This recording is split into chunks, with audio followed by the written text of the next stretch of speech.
We are filling our classes at the Federal Law Enforcement Training Center, and we are doing this ramp up as part of what lies ahead of us with the LA Olympics in 2028. With respect to what has happened in years prior, this is a difficult and challenging job, being a Secret Service agent. Living your life by somebody else's schedule, constantly away from your family, constantly having to meet increased operational and investigative demands, which we gladly do. But it's not for everyone. And I think there are times where people have to make tough choices and they decide to leave the agency. But that doesn't mean that they were any less of an agent or that they weren't committed to the mission, because we are all committed to being patriots and serving our country and protecting our nation's highest leaders. I think there was a variety of factors. Some of it was the pandemic. Some of it was, the economy or other opportunities. We have people that are very skilled in cyber that often leave the job. Some of the protective skills that they acquire are also in demand in the private sector. But some of the mechanisms that we've put in place just in the last year is also retaining our workforce. And that's what we are focused on right now. The Government Accountability Office has determined that restaffing from these losses have been slowed due to a number of factors, including the years-long background checks for prospective agents and the assignments agents must work through before being assigned to protection.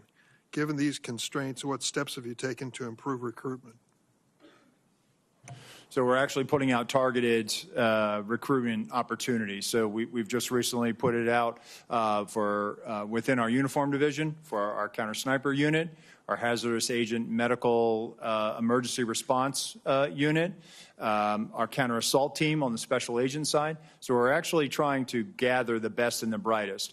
And I will tell you that we are having great success with a lot of these vacancies. But what I want to reiterate is that, for example, on the counter assault vacancy, we had 700 applicants that applied for this. Really, what we will glean after they make it through the process, and they have to be able to hold a top secret SCI clearance.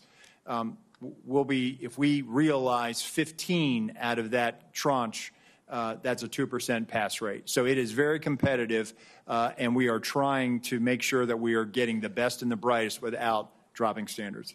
One last question for either one of you.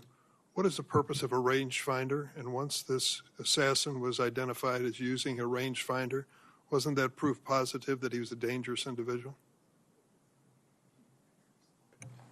So I'll say, Senator, that obviously somebody is trying to determine where they are in proximity to a location, a fixed location. I'll defer to my colleague here, but I believe it was a recreation or sports related. I thought I had read that it was a golf range finder. Nonetheless, it still would have provided him the ability to provide the distance that he was away from his intended target. Wasn't that enough? As far as raising suspicion? Yes. I think he was identified as being suspicious by local law enforcement. And nothing happened? Well, I know that local law enforcement was attempting to locate him. Thank you, Mr. Chairman. Thank you, Member Graham. Thank you. Let's go back to the resources. Do you need more money? Senator, listen, there isn't a single branch, a single agency in the executive branch that that needs more money. Everyone would take more resources. We've had a great relationship with the Department of Homeland Security, the Office of Management and Budget. Do you feel constrained to ask for more resources by anybody? No, sir, we don't. And actually, we have a great relationship with our appropriators and obviously the authorizing committees, and they have always looked out for the Secret Service. So I would encourage you to think big when it comes to resourcing the department in light of what happened here. At the time of the shooting, the Iranians were threatening high-level American officials, including President Trump, right? Senator, it's widely known. Right? FBI? Yes, Senator. That's 100% Did that correct. factor into the security footprint? So, Senator, what I will say is that it is widely known that the Iranians do not like us. I would refer you to the National Well, it's not Security. that they don't like us. They threatened to kill certain people, Yeah. and they named them. Correct, sir. But I can't publicly It's comment. not like, I hate America. I'm going to kill these 3 guys. Right. I cannot publicly comment, sir, on. Well, they publicly comment on it. I mean, it's not But what Senator, you what think. I'm trying to say is I cannot publicly comment Okay. on what Fair enough. intelligence, but I can enough. assure you that we do a threat-based protective model. I'd like to have that model provided to the committee. Could you do that? Yes, sir. Could you also give us the protocols that are in place to secure a site like this? Yes, sir. Okay, thank you. One, the protective detail around President Trump, I know them all very well. They're brave men and women. And these questions are not to belittle anybody. They're trying to find out how the system fails so badly. You say you're not reluctant to ask for more money. What do we need to do to make it easier to hire people without lowering our standards? I mean, I know it's a hard job. Can we do anything to help you? So I think we're willing to take that back, sir. And I think we're working on our time to hire. We've Well, if you had more people, you'd have more time off. That's true, sir. Okay, Yes. well, let's get more people, more time off. These are tough jobs. I mean, people on this committee know. Yes, I don't sir. know how they hold a family together doing what they're doing. It's the military really on steroids. The encrypted app. Paul, can you tell us about these apps? Have they been broken into? The guy had some apps that were encrypted. I think we've experienced a range of returns on this. Some of the applications that he was using online were encrypted in nature. Some of the email accounts. Have we that he broken was, into them? We've received returns. There are some that we have not been able to get information back because of their encrypted nature. Is That there any in way fact to true. solve that problem? Sir, Senator, we've talked about this before. We need a solution that provides lawful access to law So enforcement. you're telling me the guy that took 8 shots at the president, former president, has apps that we can't get into that may, if you could get into, reveal some relevant information. That is correct, Senator. So if he were talking to some foreign power, and I don't think any foreign power would hire this guy, by the way, so I'm not overly worried this was some great plot by the Iranians because they couldn't even think of this. However, there could come a day where something like this is very important. How do we solve this problem? Senator, as we've been saying, we need a solution that provides lawful access where when we go to So a you're company. telling me, I agree with you, I'm not blaming you. We have encrypted apps of an assassin, a murderer, and we can't get into them all these days after. That needs to be fixed, folks. I'm all for privacy, but to a point. What if, in the future, somebody's using these apps to communicate with a foreign power? I think we need to know these things. We need to know them in real time. So lessons learned is that everything failed. Corrective action, seems to me you need more money and more people. Accountability. At the end of the day, how many people do you think will be relieved of their duties, Mr. Rowe, because of this? Senator, I publicly cannot, and I cannot weigh in on that right Sure. now, right? It has to be a fair and neutral Absolutely. process. From a right? fair point of view, would you say this is a major system failure at every turn, and those in charge of the system in question, not only was it embarrassing, they failed? So, Senator, again, if there were policy violations, those individuals will be held accountable, and they will be subject Just send to our us the table of policies penalties. if you could. Yes, sir, Thank we you. will. But they will be held to our table of penalties, which Thank you. will include up to termination. Thank you. Director Rowe, in your testimony here today, as well as in your written testimony, you said very, very clearly that you can't defend top of it was not better covered. You were very clear. You cannot defend that. So my question to you is, my understanding is that there's a detailed site survey that is done prior to an event to identify potential threat points. So talk to me about that site survey. I'm sure you've had a chance to look at it now after action. And how did that site survey get approved? when it was so clear that that was a major threat from that building?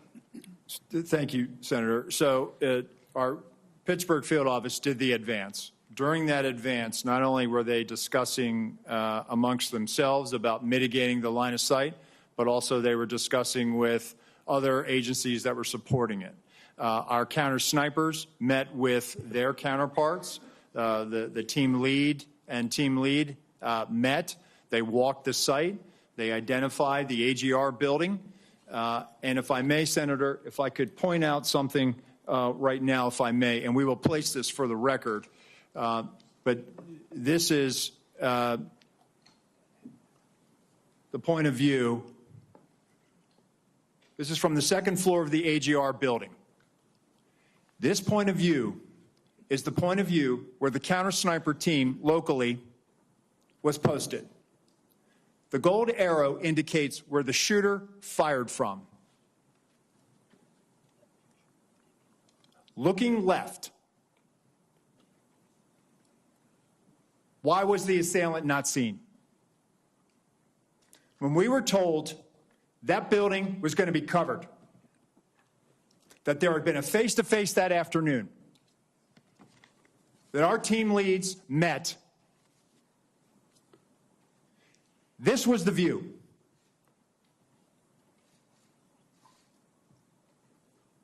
Let me show you another view, Senator.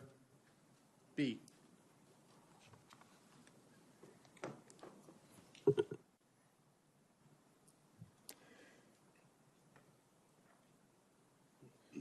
This view is a reenactment by one of my agents. Laying flat. There is a 5-inch rise on the middle of that roof. The assailant would have had to present his bore over that to get his shot off. The view underneath reflects the perspective that he would have had.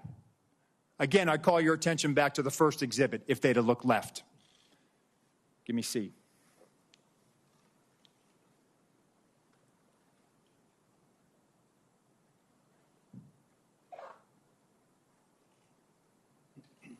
This is what our counter-sniper team saw. Shooter, no elbows. You barely make out the crown of his head. Below it, the assailant up prone. And let me just tell you, our counter-sniper, this individual, I know him. I consider him a friend. He has covered me operationally in conflict zones. And when I did my time on the President's detail, he exemplifies the courage, the skill, and the ability to respond under great stress in such short time to neutralize the threat and prevent further loss of life. Getting back to your question, Senator, these were discussions that were had between the Pittsburgh field office, the local counterparts, and everyone supporting that visit that day. And that's why when I laid in that position, I could not, and I will not, and I cannot understand why there was not better coverage, or at least somebody looking at that roof line when that's where they were posted. Director Rowe, the Secret Service, state and local law enforcement were on multiple communication channels, is my understanding, during that time. And as a result, local law enforcement was only able to call in to a state command center that was then relayed from the Secret Service. There seemed to be a recurring issue in emergency situations that we're finding with the federal government, that there's not a seamless way to communicate, particularly if you're relying on local law enforcement to deal with what was clearly a major vulnerability. Local law enforcement in Butler told my staff that they had no way of communicating directly with the Secret Service. And if I listen to Mr. Bates saying there was about 30 seconds between when the local law enforcement reported that there was a man on the roof with a gun, 30 seconds, if it's communicated directly to a counter sniper team, would that be enough time to react prior to the firing of those shots? Senator, if we'd had that information, they would have been able to address it more quickly. It appears that that information was stuck or siloed in that state and local channel. I will tell you, though, that there were Our tactical elements did have, not only did they have embeds from Butler County ESU with them, but they also had radios on the tactical net. It is troubling to me that we did not get that information as quickly as we should have. We didn't know that there was this incident going on, and the only thing we had was that locals were working an issue at the 3 o'clock, which would have been the former president's right-hand side, which is where the shot came. Nothing about man on the roof, nothing about man with a gun. None of that information ever made it over our net. So that will change? Yes, sir. We are working right now to figure out the interoperability and also make sure that we do have access to those channels, whether through a counterpart system or some other means. Very good. Ranking Member Paul, you're recognized for your questions. Director Rowe, I'm encouraged by your attitude and what you brought here today, what you've talked about as far as immediate changes that you've made, and I hope you'll follow through with that. I'm encouraged by the fact that you acknowledge that it's indefensible that the roof was unattended. Would you say the roof being unattended breaches standard protocol for setting up a security perimeter? What I would say, Senator, is that that roof should have had better coverage, and we will get to the bottom of if there were any policy violations. I would think indefensible would go along with breaching protocol, and I can't imagine how indefensible would not be breaching protocol. What I would caution, though, is that I sense, and you're the Secret Service, and these people are your friends, and they are heroic people who do good things, that we can't let our friendships blind us from responsibility. So someone's in charge of the security at the zone. Would the Secret Service be in charge of the entire operation, and they work with law enforcement, but they're in charge? The person in charge of the entire operation is the Secret Service, not the local police. You're correct, sir. This is a failure of the Secret Service. So that's what I mean. And look, I don't wish anybody harm. I appreciate the bravery of the Capitol Hill police. I was at the shooting at the ball field. I've heard 100 shots coming my way. Fortunately, none came to me. But I appreciate the bravery of all the people who protect us.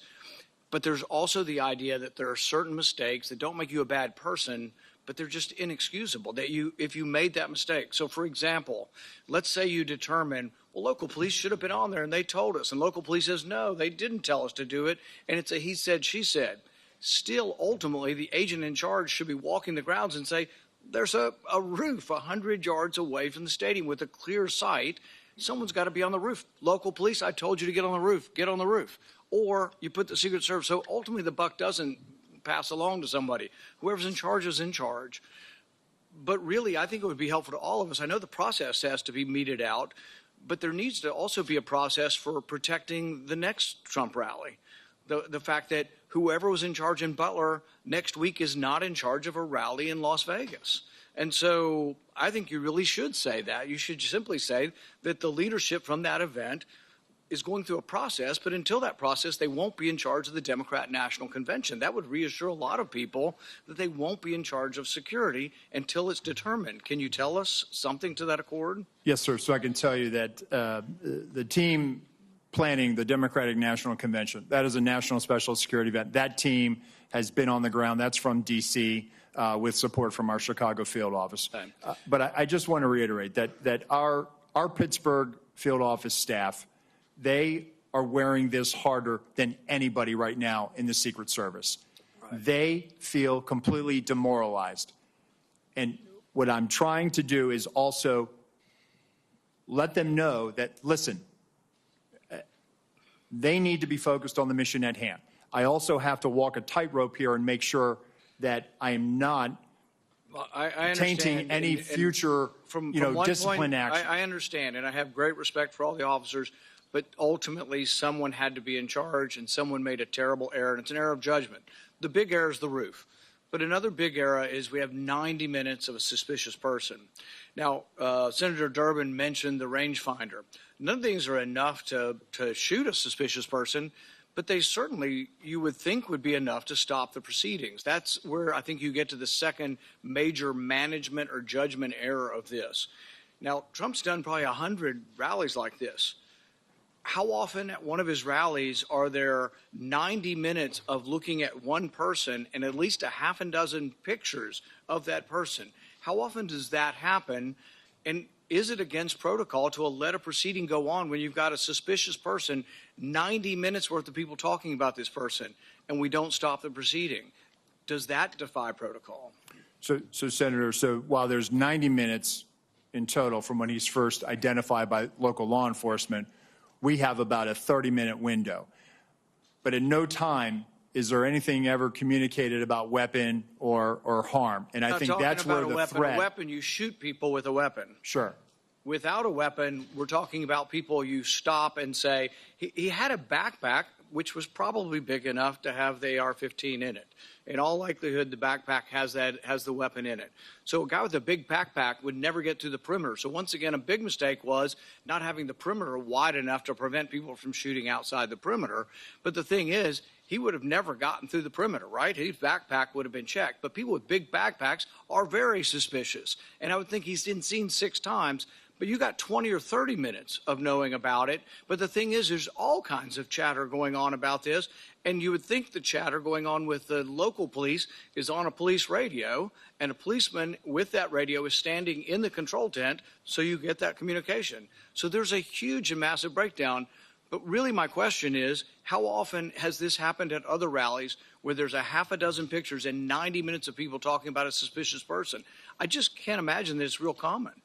So, Senator, at rallies, there are people that come to the attention of law enforcement for a variety of reasons. You know, if they come to our attention for some other activity that might, you know, put it a little bit, hey, we probably need to go check that individual out. This happens, and that's why we attempt to locate them. That's why it's important for us to try to find them. And it's important to have the information. And so local law enforcement did their very level best to try to locate him. They did provide us the photos 30 minutes prior. It just, he evaded any detection by law enforcement. But once again, it's the overall person in charge. It's a terrible breakdown. It's a terrible management decision not to have stopped it. There was a chance to stop the proceeding. And the question is not whether there's enough information to take down an individual. It's a much lower standard to say, hey, we're going to wait until we get this individual. The roof and the 90 minutes of it, both, I think, are failure of your protocol. And I think when that's determined, the person who made these decisions can't be in a position of authority again. Senator Klobuchar. Thank you very much. Thank you to all of you for holding this hearing.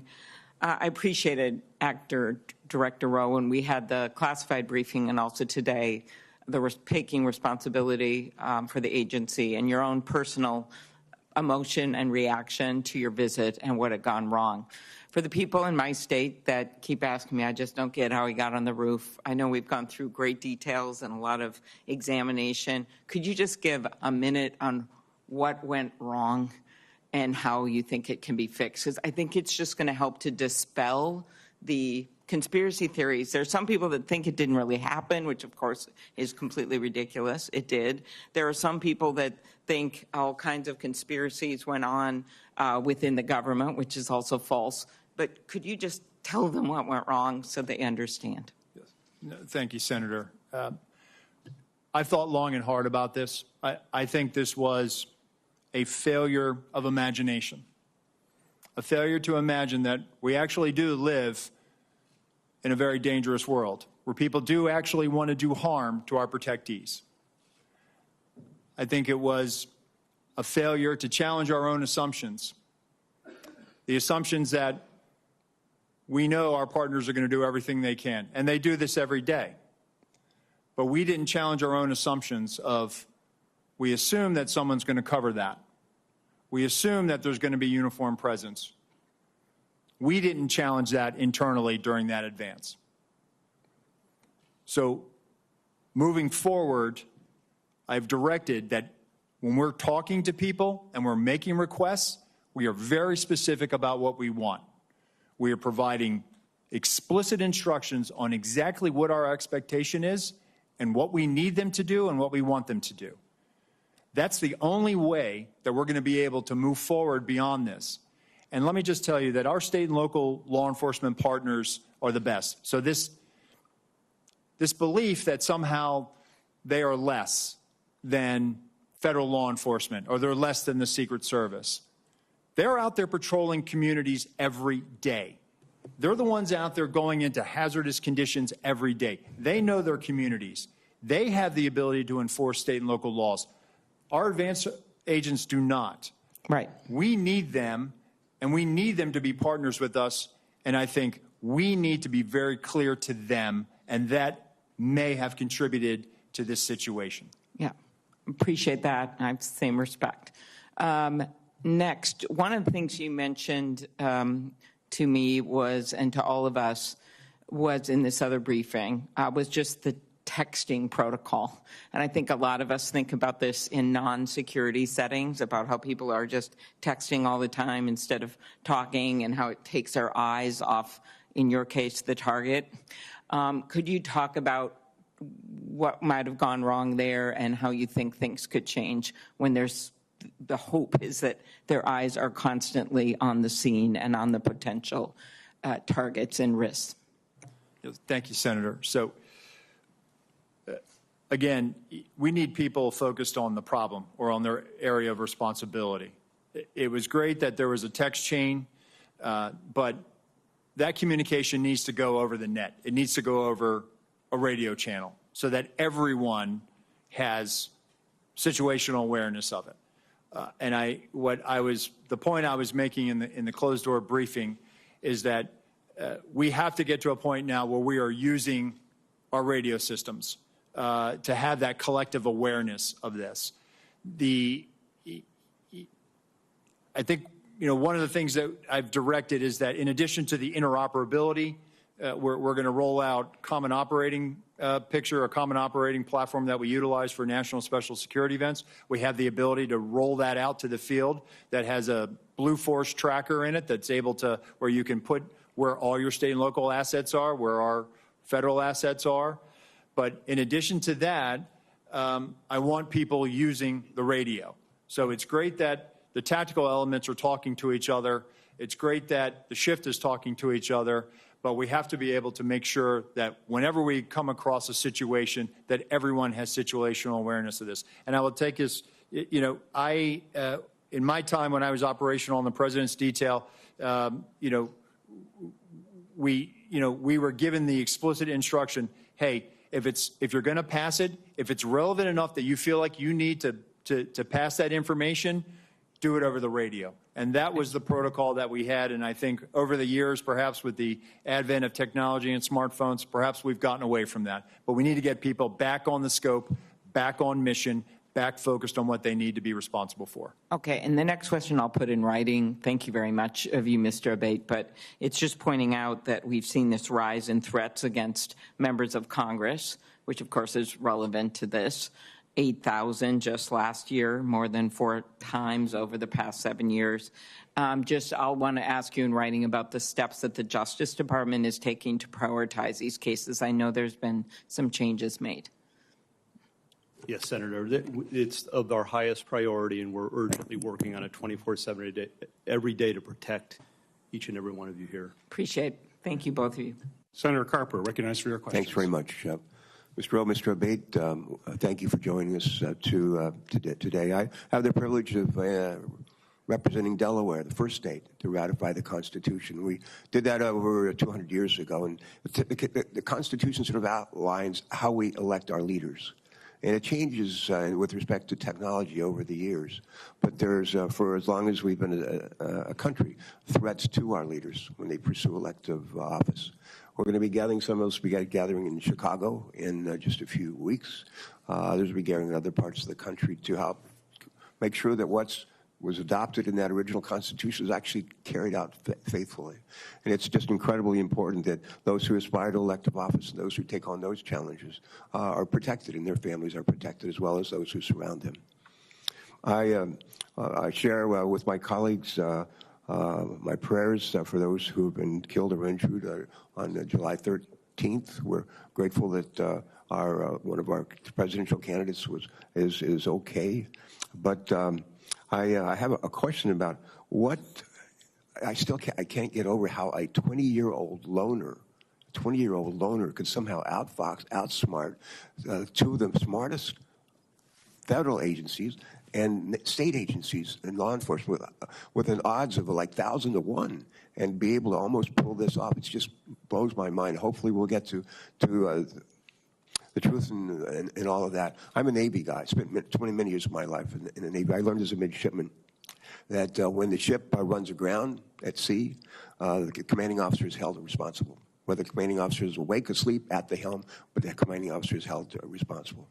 And I think we have to make, at the end of the day, I'm not interested in a blame game, but I'm sure interested in finding out who was responsible and making sure that they account for their responsibility.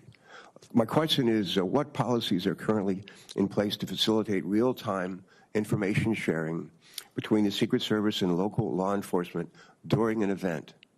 And what changes to information sharing practices will the Secret Service make in light of the apparent breakdown in communications on July 13th?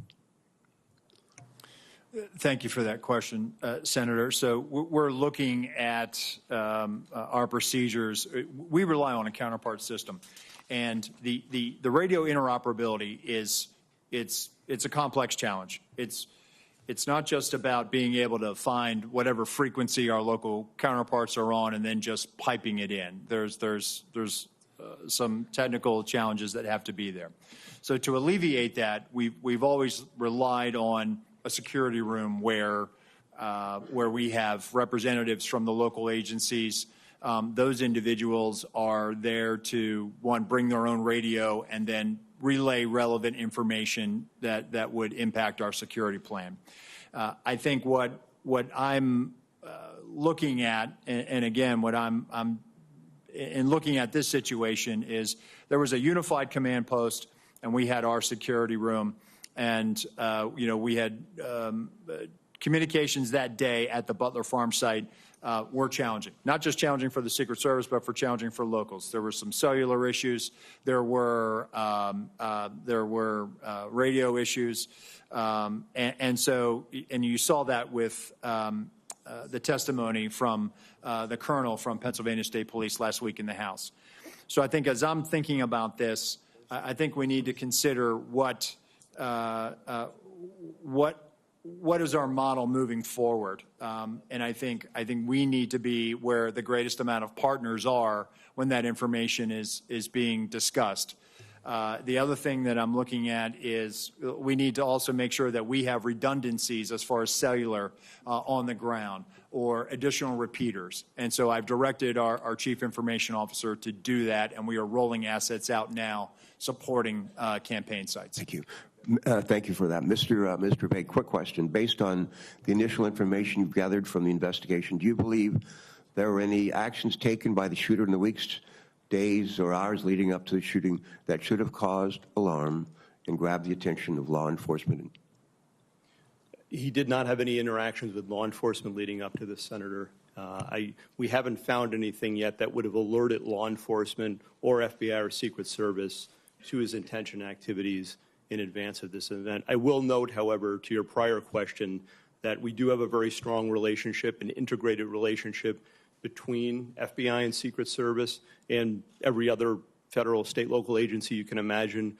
We have constructs like the Joint Terrorism Task Forces and Violent Crime Task Forces where we're cross-embedded with each other. And when it comes to this event and others like it, we're always talking in advance. In fact, with respect to this event, we did have a meeting between U.S. Secret Service and FBI in the days leading up to the event to assess whether there was any information or intelligence pertaining to a threat against the rally or to former President Trump or anyone else there.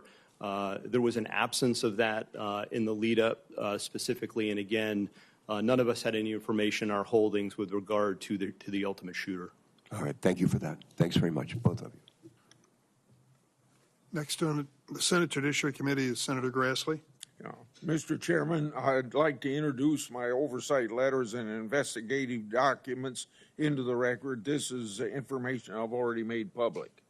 Without objection. Okay, thank you. I'd also like to call my colleagues' attention to a legislation that Senator Cortez Matos and I've introduced would require Senate confirmation of the Director of the Secret Service. I think this is very important because no other agency has a fail mission.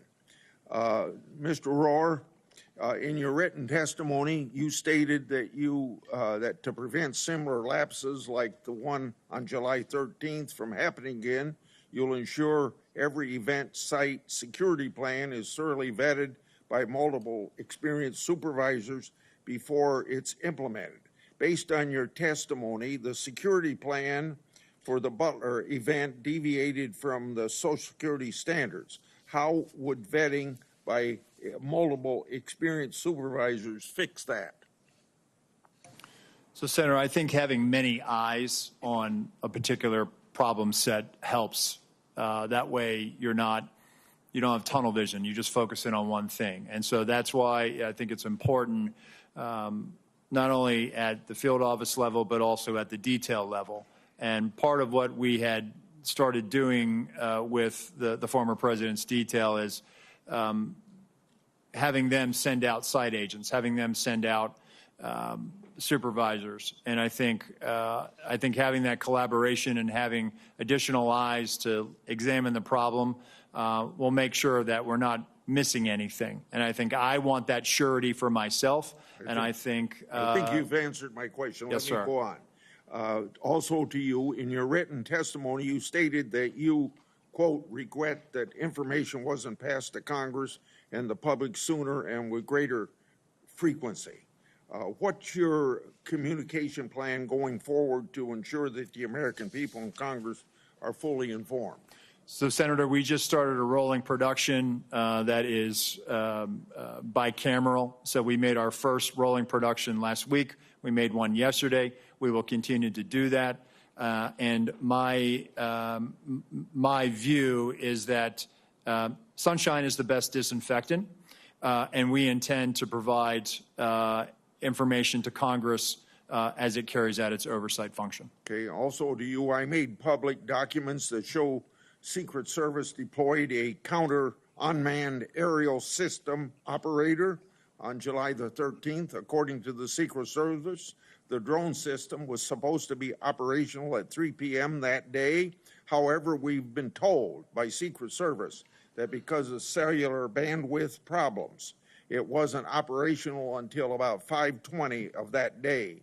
If the system was operational, Secret Service would have had the ability to detect the shooter and his own drone use. Why is the Secret Service dependent upon local cellular network? Does the Secret Service have a backup plan in place? Yes, thank you, Senator. And that is something that I briefed in the closed door, and again, something that has cost me a lot of sleep because of the eventual outcome of the assailant. That what if we had geolocated him because that counter-UAS platform had been up? It is something that I have struggled with to understand, and I have no explanation for it. Okay. It is something that I feel as though we could have perhaps found him. We could have maybe stopped him. Maybe on that particular day, he would have decided this isn't the day to do it because law enforcement just found me flying my drone. People fly drones all the time on the peripheries of our sites. And we go out and we talk to them and we ascertain what their intentions are. On this day in particular, because of the connectivity challenge, as you noted, there was a delay, and he flew his drone at 3:51 approximately. So moving forward, we are leveraging resources from the Department of Homeland Security and others to make sure that we have dedicated connectivity so that we're not reliant on public domain, so that we can ensure that whatever assets we have in place, those assets are operational. And that is my commitment to you, that we are going to make sure we're going to do that, and that is something we are moving out on. Thank you, and I hope that you'll answer some of my other questions in writing. Senator Johnson, recognized for your questions. Thank you, Mr. Chairman. Acting Director Rowe, in our secure briefing last week, I made the point that if you don't want conspiracy theories to spread, you need to provide information. You know, I appreciate these photos today. These things could have been released literally within days, and a whole lot more information as well. So Congress needs to provide oversight. we don't have certain investigatory tools like you have, but what we can do is do interviews. So, Acting Director Rowe, did you receive our letter from July 25th requesting interviews with 13 individuals of the Secret Service? We are in receipt of that letter, Senator. And I don't know, Deputy Director Abate, have you seen that letter as well? Do you know who we're requesting interviews with? Senator, I have not seen Okay. the letter. Do you know whether those individuals submitted to interviews with the FBI, Acting Director Rowe? We're in the process. Those employees are being interviewed if they have not already been interviewed, sir. Are those interviews being transcribed? The FBI interviews, sir? Yes. Well, we have 302s on those. Yes, Senator, we will. Okay, when will Congress get those 302s? When will we get those transcriptions of those interviews? Senator, I'll take that back and we'll get those to you as soon as possible. So, Acting Director Rowe, when will those individuals be made available for Congress, for this committee to interview them? Senator, we'll make them available. How soon? Because memories are short. They can be influenced by events. We need these transcribed interviews as soon as possible. We will get that done, sir. Does the Secret Service use encrypted communications at events? On our radio nets, we do, sir. Are those memorialized? Are those saved? The radio traffic from Butler, we did not have recordings. Do you normally? Not on the road outside of D.C. or outside of a presidential or vice presidential stop. So communications between Secret Service agents will not be available like we've gotten the communications from local law enforcement. I'm sorry, Senator. So we're not going to be able to get those communications. You didn't save them. No, sir. Which is very unfortunate. It is, sir. And moving forward, I've directed that we will now start recording those so that we will have them moving forward. And by the way, I'm going to ask for a number of things at the very end to be entered in the record, but one of my preliminary findings is that the Secret Service did not attend the 9 o'clock briefing the day of the event. In your testimony, you said that a site briefing was conducted with Secret Service personnel and law enforcement partners supporting the event. Those both can't be true.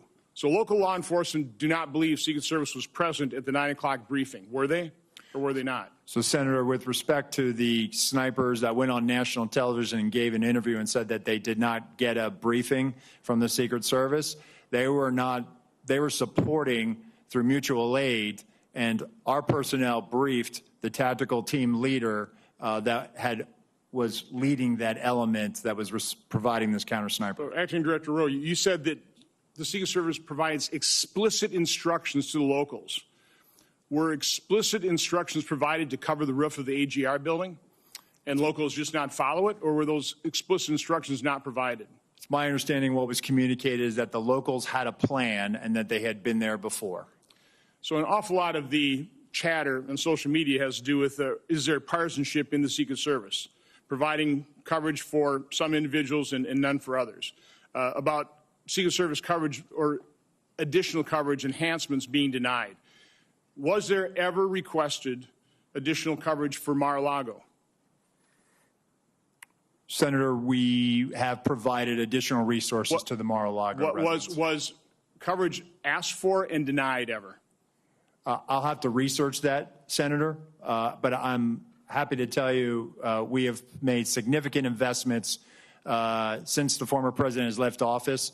Over $4 million of technology, resources, and alarms. Documents will come out eventually to make the point one way or the other. This is an important piece of information that Congress needs to have. Senator, we'll make those available to you, the investments we've made. There's a report today by Susan Crabtree of Real Clear Politics saying that you denied sniper coverage outside of driving distance to D.C. Is that true? That is a false statement, sir. Well, that is incorrect. That is incorrect. Okay. I mean, that's the kind of information you need to refute with documentation. Deputy Director Abate, you said this is an assassination attempt and domestic terrorism. It's obviously assassination attempt. Why make the distinction? What is different about that? We think it's important to cover all the possibilities here in the reality of what we're dealing with and what we've all seen, Senator. And we've learned lessons from the past. The tragic shooting at the baseball field was referenced here. We've learned the lesson from that. That was not opened properly, and we've made changes in the Bureau, and it's reflected here in terms of how this investigation is being approached with a completely open mind and inclusive of all the possibilities, including domestic terrorism. I fear that makes the investigation potentially partisan. Mr. Chairman, I would like to request that my July 14th letter to Attorney General Garland, Mayorkas, and Wray be entered in the record. It asks for all kinds of information, documentation, asks a lot of questions. My preliminary findings of July 21st and July 23rd, including timelines, a bunch of questions as well, be entered in the record. And then our updated timeline dated today. This goes not only by minute, by second. And we will continue to update this timeline as more information becomes public. This is the way you do investigation. We need to find out literally second by second what happens. So the American public understands the truth. Without objection, so ordered. Senator Butler. Thank you, Mr. Chairman. Thank you to both of our chairman and ranking members for holding this incredibly important hearing critically for the American people to understand the safety and security that is being provided to our national leaders. Thank you both for being here and for, again, answering the hard questions. This is a time of, I think, heightened attention, deservedly so, not only for our national leaders, but for the teacher who decides that they're going to go and participate in their democracy, or the firefighter who wants to hear the voice and vision of the potential next leader of this country. My thoughts and prayers really are with those Pennsylvania families who have lost loved ones or have been critically injured.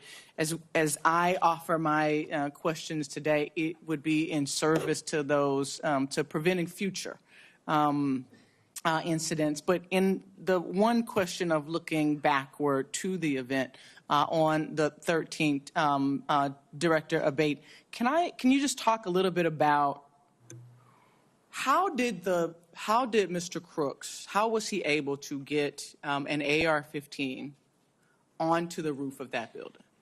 Does your investigation illuminate anything that we have learned to help to make that point more clear? We don't have definitive evidence yet as to how he got the rifle up there. Based on everything that's been collected thus far, photos, video, eyewitness accounts, we do believe he likely had it in the backpack. Broken down in the backpack? We're still assessing that. Our laboratory has looked at the rifle itself and measured that against the backpack itself. And if placed in this backpack, it would extend outside. It would have been visible. We don't have anyone who observed him with the backpack with a rifle, a barrel, or other part of it sticking out of the backpack. But the rifle would not have fit fully into this backpack to be concealed and whole. We have video that was recently found of the shooter walking in a distance from his car just before 6 p.m., about 5:56, I believe. And based on everything we have, we assess that he returned to his vehicle at that time, got the backpack, and then proceeded back to the area and to the AGR building. And then he's observed, of course, on the roof just minutes later, holding the backpack in front of him. In fact, there's dash cam footage from a police vehicle that shows him briefly traversing the roof with the backpack in front of him. And then it's just minutes after that he's actually seen by the officer who I described with the rifle on the roof. It's possible that he broke the rifle down, though we don't have conclusive evidence of that, and took it out of the bag on the roof in those moments before and reassembled it there. That's one of the theories we're looking at and working on right now.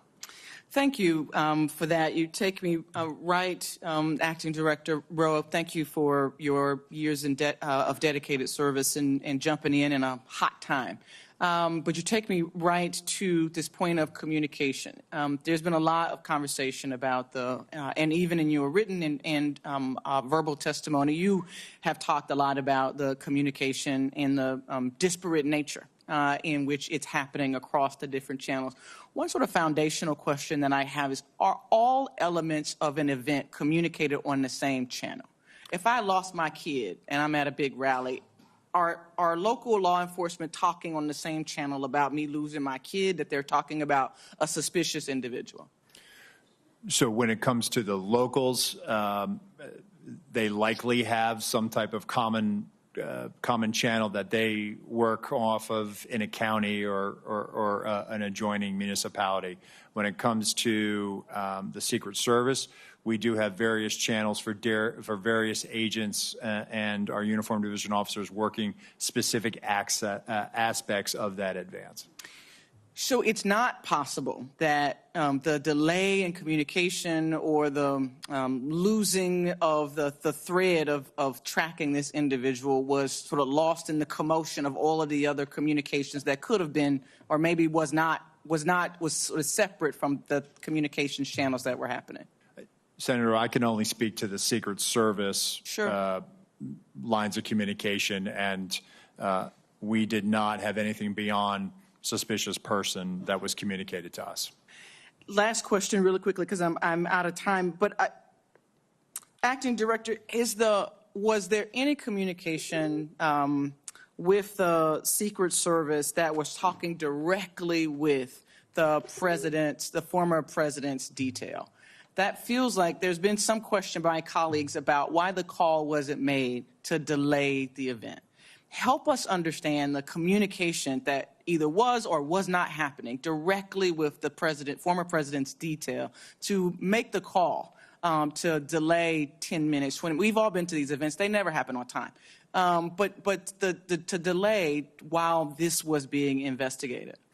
So the detail, they were operating on their net, which our security room was monitoring.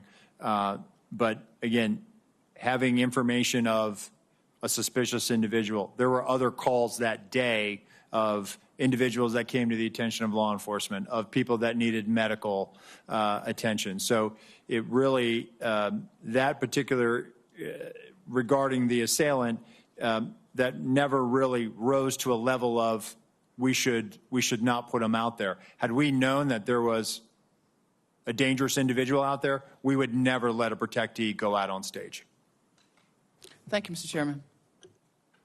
Senator Heston, recognized for your questions. Well, thank you very much, Mr. Chairman. I want to thank you and Chairman Durman and the ranking members for holding this joint hearing today. And thank you to our witnesses, not only for being here, but for your careers of service to our country and to the men and women you lead.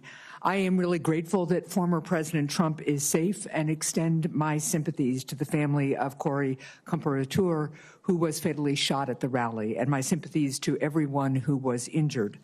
On July 13th, major failures nearly led to the assassination of a presidential candidate who is also a former president of the United States. The Secret Service has to be fully transparent about how this happened and how it's going to change moving forward, understanding there's also a need to balance Congress's engagement in oversight with allowing law enforcement to conduct an ongoing criminal investigation. I want to thank the agents of the Secret Service for selflessly acting to protect elected officials and their families and our former presidents. We're grateful for their sacrifices and their service, and I want to thank all law enforcement, and particularly law enforcement officers and first responders who worked to minimize harm to the crowd on July 13th. Mr. Rowe, I want to start with you. New Hampshire hosts many political rallies. Protecting the speakers and attendees at these events requires extensive coordination between state and local law enforcement, the Secret Service staff, and obviously campaign event staff. As a former governor, I've experienced some of the challenges that this type of coordination can create, but we know that this coordination is really essential to public safety. It's clear that there were significant coordination failures on July 13th. You told us earlier that the local SWAT team told the Secret Service that local law enforcement had eyes on the AGR roof. But there are reports that members of a local SWAT team never met with the Secret Service in the days before the Butler rally. What steps does the Secret Service take prior to political rallies to ensure that the agency is effectively coordinating with the candidate security details, with state and local law enforcement, and with campaign event staff? So as part of the advance process, Senator, as happened in Butler as well, there's a police meeting, and basically that initiates the advance. That's bringing in all the not only emergency management officials, but all the state and local law enforcement agencies that may have aspects of supporting or assisting in that advance and on that visit. The focus of that police meeting, one, is to exchange numbers and business cards and then coordinate times for walkthroughs. There were walkthroughs of the Butler Farm site with local law enforcement agencies that were supporting that visit. And that was directly as a result of having that police meeting to begin the process of figuring out, dividing up the labor areas of responsibility. So what you're telling me is that at that meeting, the Secret Service, the first meeting led to the walkthrough that the Secret Service does with local law enforcement, and that at least some members or directors of the local SWAT team would have been part of that process?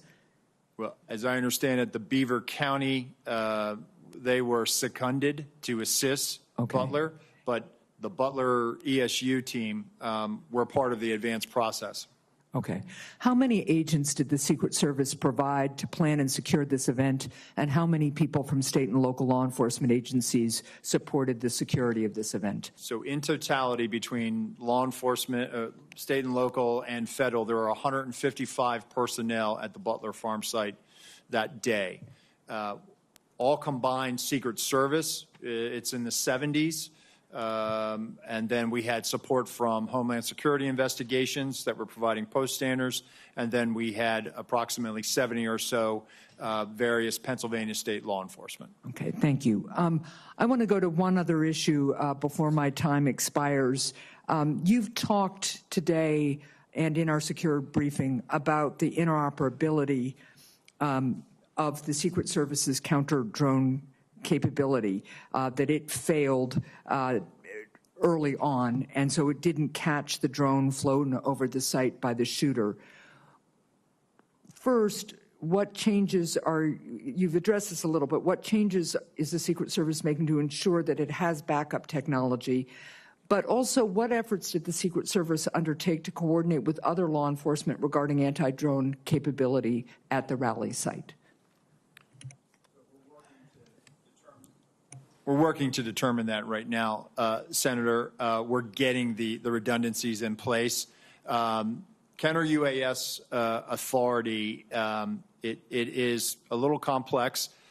State and locals don't necessarily have this ability to do that. It does require coordination with the FAA because it could impact commercial travel. Okay, thank you. And Mr. Chair, I'm just going to follow up, and I think one of the things that you're hearing from a lot of folks, but I'm not sure we're really clear on yet, is how is it that somebody who clearly is arousing concern from law enforcement isn't identified as suspicious, and how is it that that information doesn't get to the president, the former president's detail? So I'll follow up in writing. Thank you. Senator Cornyn. Thank you, Mr. Chairman. Director Rowe, can you explain why the shooter's drone worked? Because there was no counter-UAS present, sir. Well, you had a drone system, but you had bandwidth problems. The bandwidth apparently was adequate for the shooter's drone, but not for the Secret Service. Can you explain that? I have no explanation for it, sir. We also know that in a military context, electronic warfare or jamming capabilities are commonly used on the battlefield. Does the Secret Service have jamming capabilities or drones? We have drones, sir, and when it comes to, I have to be very careful about how I answer this one in an open forum. What I can tell you is that we have technical security measures, sir, to address, I think, what you're asking me. Well, the question is, can you take down a suspicious drone? Because this can be used not only for surveillance by the shooter, which obviously it was here, but also drones can be weaponized and be used as a threat to the president or, in this case, President Trump. Do you have the capacity to stop a weaponized drone? What I will tell you, sir, is that we have technical security measures that we utilize at permanently protected sites.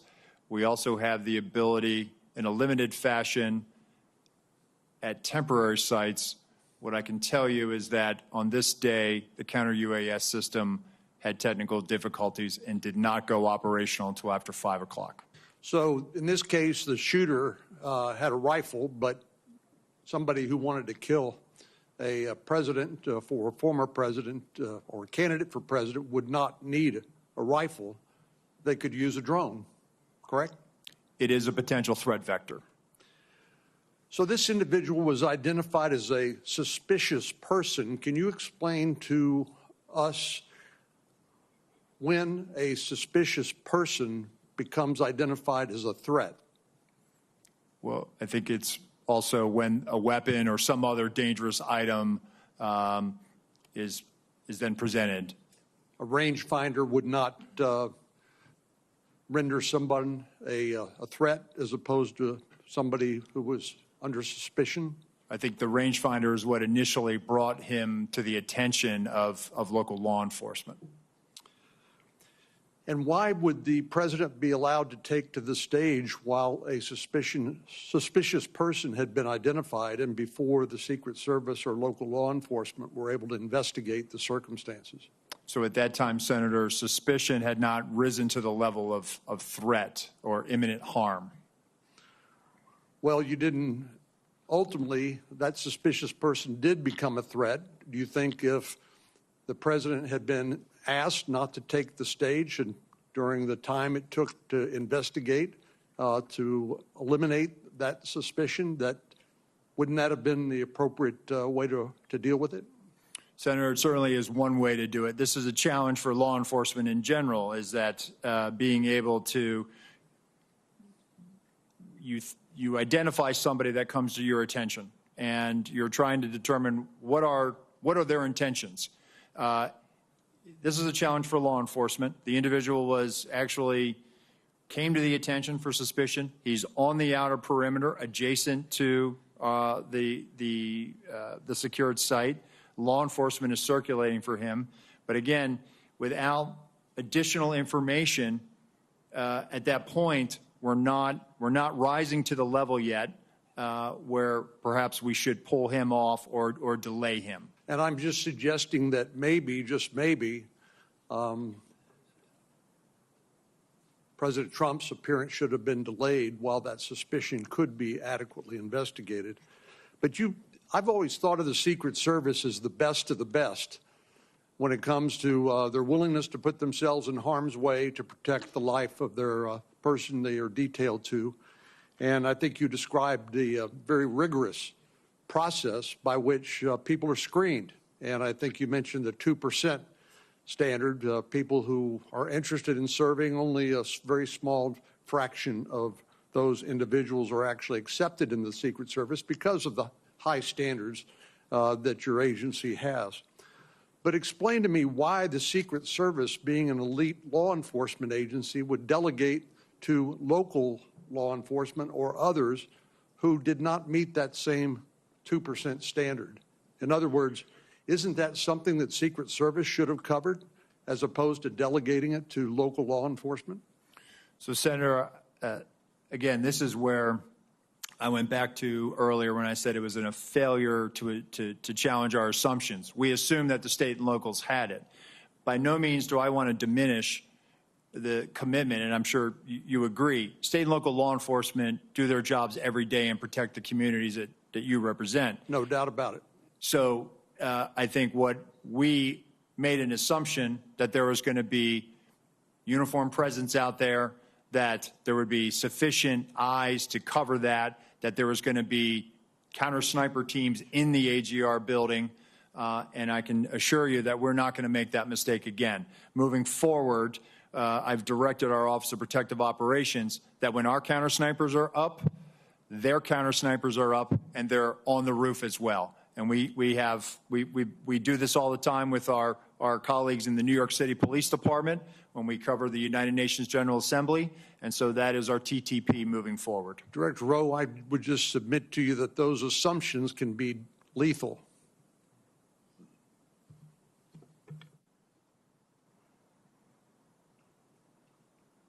Senator Scott, you're recognized for your questions. Thank you, Chairman. Let me just follow up with what Senator Cornyn just asked. Do you know who makes the drone that the Secret Service uses?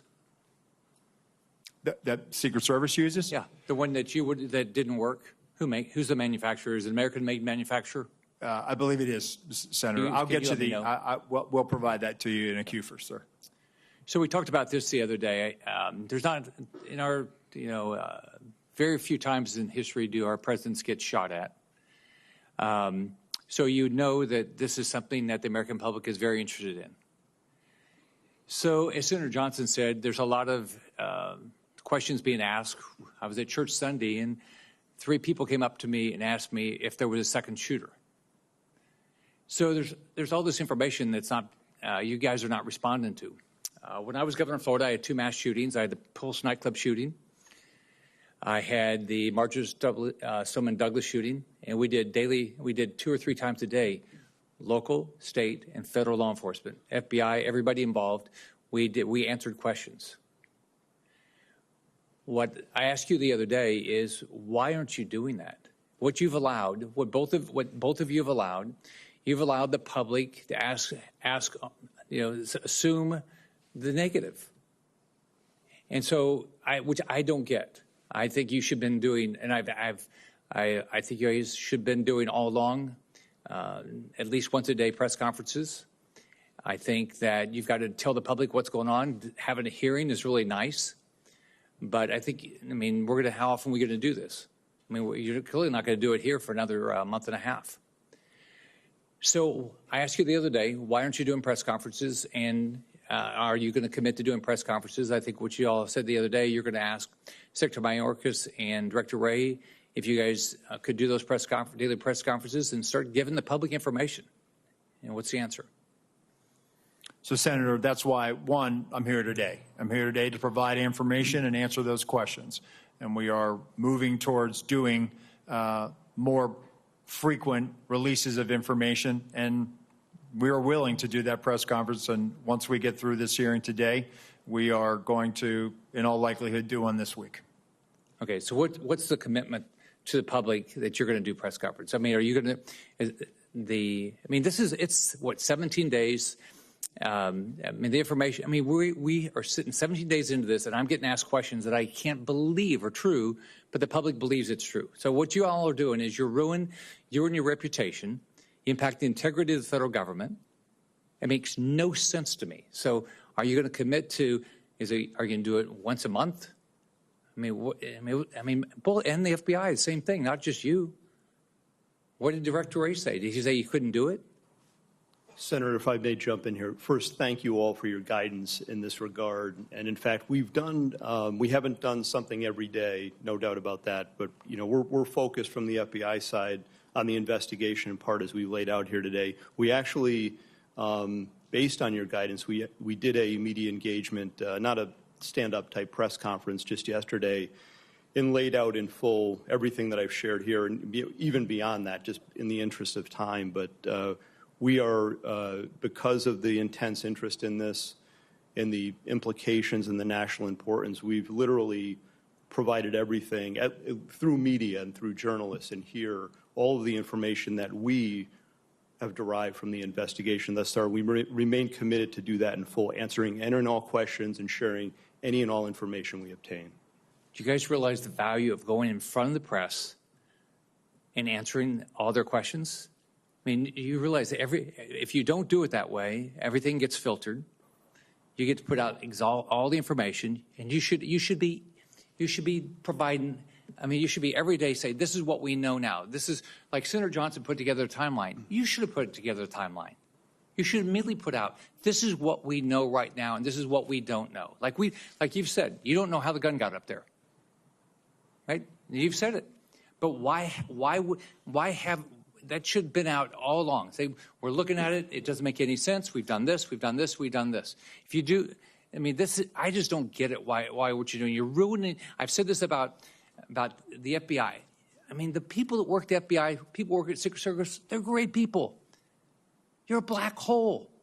You lose the support of the American public because people don't believe you're being direct with them. So I completely disagree with your approach. I just want to finish. I've got like everybody else. I said I did a letter July 18th. I haven't gotten any answers yet. I want to put it into the record, and I'd love to get the answers to this because this is what the public is asking for. They want more information. They want to know what happened, who's going to be held accountable, and how we're going to make sure this never happens again. Thank you. Without objection, it'll be entered in the record.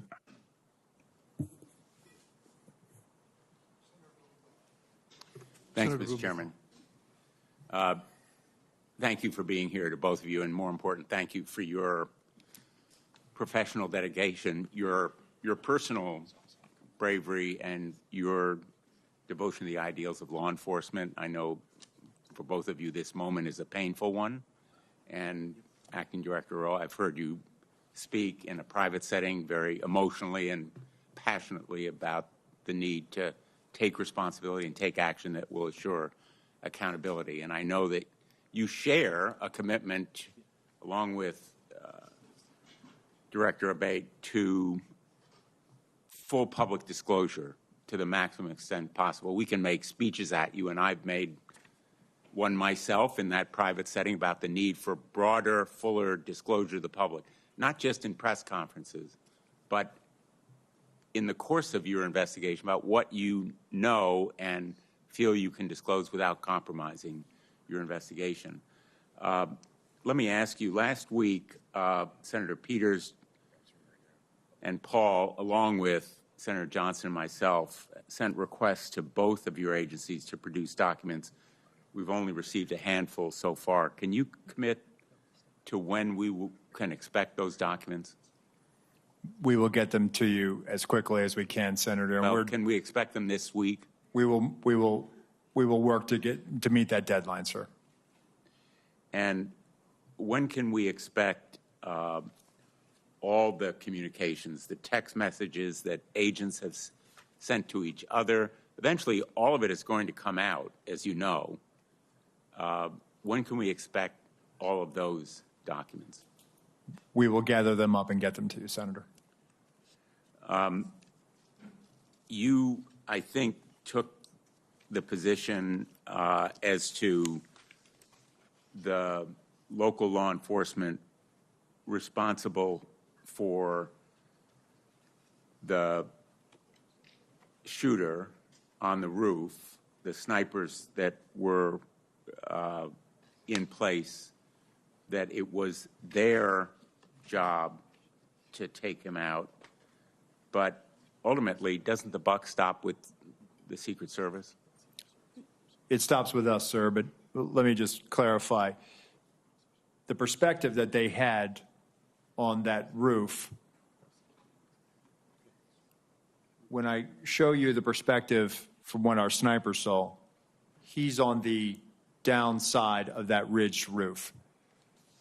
Their perspective from the AGR building, looking out, their area of responsibility, looking left, they should have been able to see. You can see in that photo in Exhibit A, which we will make part of the record and turn over to the committee. He's already crossed over that bridge or the walkway and stepped up onto that roof. I'm not saying that they should have neutralized him, but if they'd have just held their post and looked left, maybe, and there's a lot of maybes there, Senator. A lot of maybes, but somebody needs to be held accountable. And I think Senator Graham hit the nail on the head. We need to know who specifically was responsible for doing what. Who was responsible for saying to former President Trump, sir, it's not safe to go out there yet?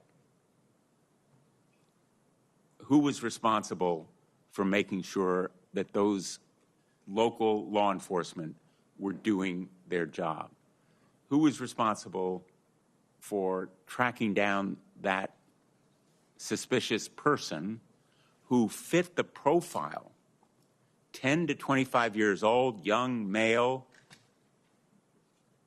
The FBI has warned us about it year after year after year. Director Wray has come before us and said the threat is from domestic extremism. The lone gunman, we're all aware of it in law enforcement. So I think we need individual accountability here, and people need to be held responsible, in fact, lose their jobs, if necessary, to send a message that this massive intelligence and surveillance failure, as well as the enforcement failure, cries out for accountability. Let me just ask, in the short time I have left, what is the nature of the Iran threat?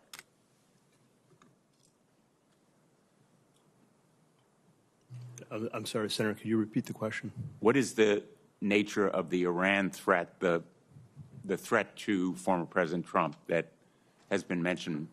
Well, we know that, let me be clear here, the terrorist regime of Iran have been targeting people, our country, for many, many years now. We've talked about that here before. I want to be clear about that. From the FBI standpoint, we know publicly they've targeted former President Trump. They've called for his assassination along with other current and former government officials. That's public information. It's well known to everyone. A specific or imminent threat on July 13th?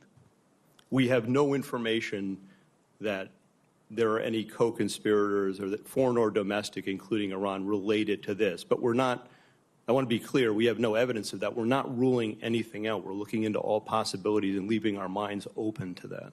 Was that on the minds of the Secret Service on July 13th, that there might be some threat from Iran?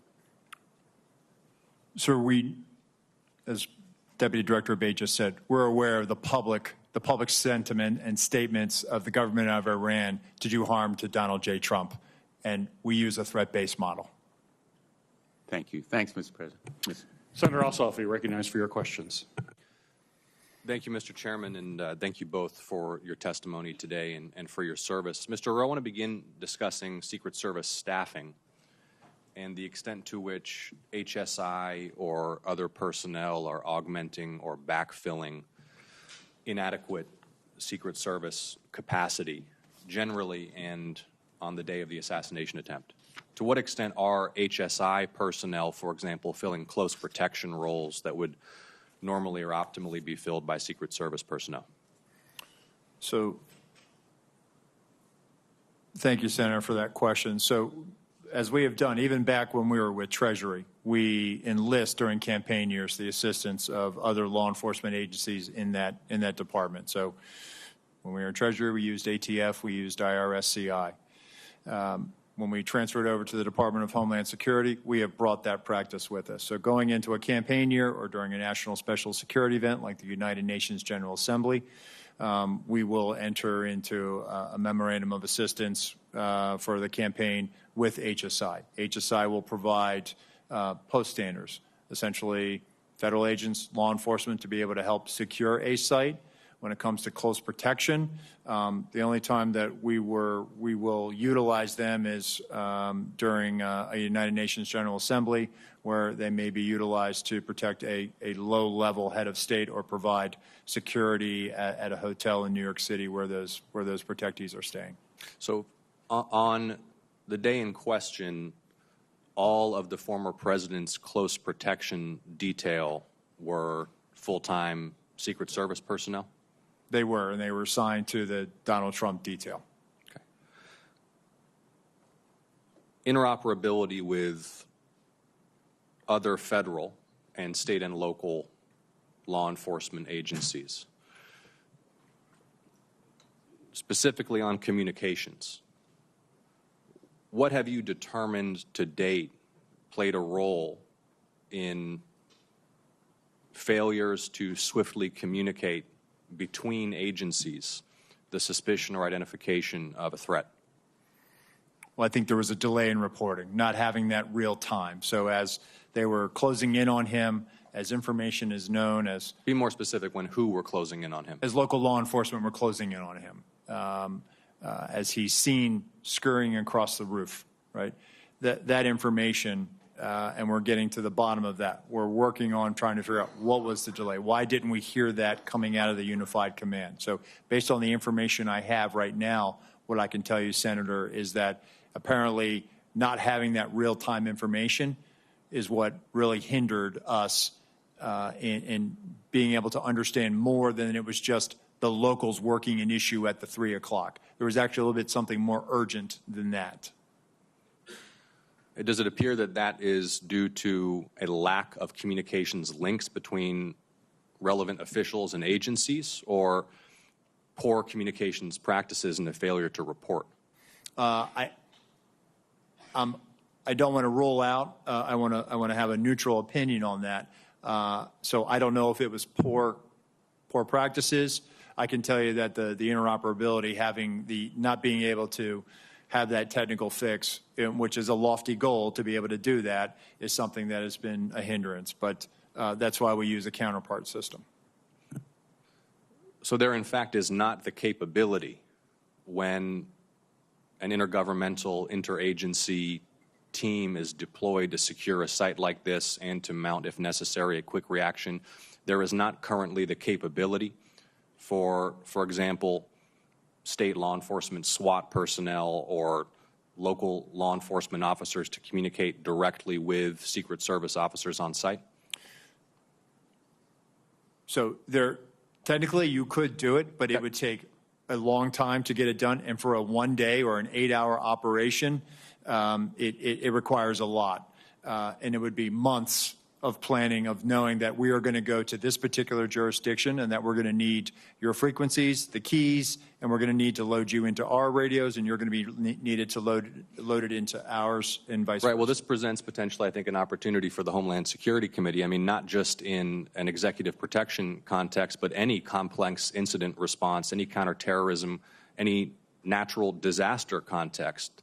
The inability swiftly to link personnel from disparate jurisdictions at the local, state, and federal level is a vulnerability for the nation, is it not? I would think, and based on my experience, being able to talk to other agencies in real time certainly would assist in that response. Mr. Chairman, do I have time for one more question? No. Yes. Thank you. I know others have touched on this. One of the things that's been most baffling to the public has been the failure to fully secure this structure, which even to a layperson's uninformed eye clearly presents as a site from which an attack on the former president of this event could be mounted. And it had particular characteristics that made it even more of potential value to an attacker. Just walk us through one more time. Is there not an established doctrine or practice or checklist by which such sites are assessed for threat and determine whether or not to be within or without of the security perimeter? So, Senator, controlling high ground is something that is a must for us whenever we go into a location. Yeah. Well, I know we're all eager for more information on why that task was not completed in this case. Thank you for your testimony. Thank you, Senator Ossoff. Senator Lee. Why was President Trump allowed to take the stage at 6:02 p.m., exactly 17 minutes after multiple suspicious person reports were provided, complete with photos and information suggesting that the assailant had a rangefinder, something that ordinary people don't use in this kind of circumstance? Senator, again, it was suspicion, not weapon, or there was never communication of that there was an individual with a gun or threat or other bad intentions. How many suspicious person reports did you receive that day? I'll get back to you on the exact number, but there were other individuals that came to the attention of law enforcement that day. Would President Biden ever be allowed on stage under similar circumstances with an unresolved set of multiple suspicious person reports provided, including indicating that there was a rangefinder involved? Senator, I can tell you that a suspicious person on the outer perimeter with local law enforcement attempting to locate would happen, but I would need more information as far as whether or not we would allow the president to go on or off. Again, for us, it comes down to weapon, a potential threat.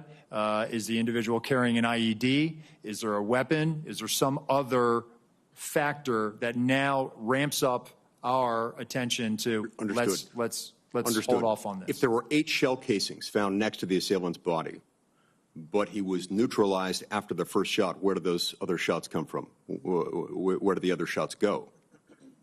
As far as the assailant's shooting? Yes. So did the assailant get out 8 shots, or were those shell casings left from the day before? Where did they come from? The shooter, Senator, we believe fired 8 rounds. We had the shooting reconstruction team go out there for a period of days and collect all that. So we have bullet holes, bullet fragmentation, all taken back, and we're still putting together the trajectory and ballistic analysis, although we do have fragments of the bullets, and bullets have been collected in the distance from the shooter's weapon. Gotcha. It's my understanding there was a sniper team assigned to a window with complete overlook, complete view of the roof, the same rooftop, sloped rooftop where the shots were fired. It's also my understanding, according to some whistleblower accounts, that post was abandoned. What can you tell me about that? Why was it abandoned? So I saw that from the colonel's testimony, sir, and it's something that I've asked, and our mission assurance is getting to the bottom of. And there were two-man counter-sniper teams from the locals that were in that AGR building. And so at some point they just left? That I don't have an answer for you on that, Senator, but it seems to me that if even one of them left, there should have been remaining some additional eyes left in that building. Yep. That seems like something that maybe should be one of the very first questions you address. I'm actually surprised that you don't know that already, and I'd ask that you submit to us in writing what you learn as soon as you learn it. Will you commit to that? Yes, sir. What can you tell me about, well, let me just state this way. Multiple requests were made by Trump's protective detail and by Trump's campaign team to the Secret Service for additional resources. I'm told that those were denied. And as I recall, the Secret Service spokesperson initially denied that such requests were made and denied. Why not tell the truth from the outset? What were they trying to do there? So, Senator, I don't think there was any intention to mislead. Seems like a pretty material fact, doesn't it? I saw that report. Go ahead, Senator. Will you commit to me that you will submit to us in writing what requests were made, by whom, and to whom, and when they were denied? I will, sir. Okay.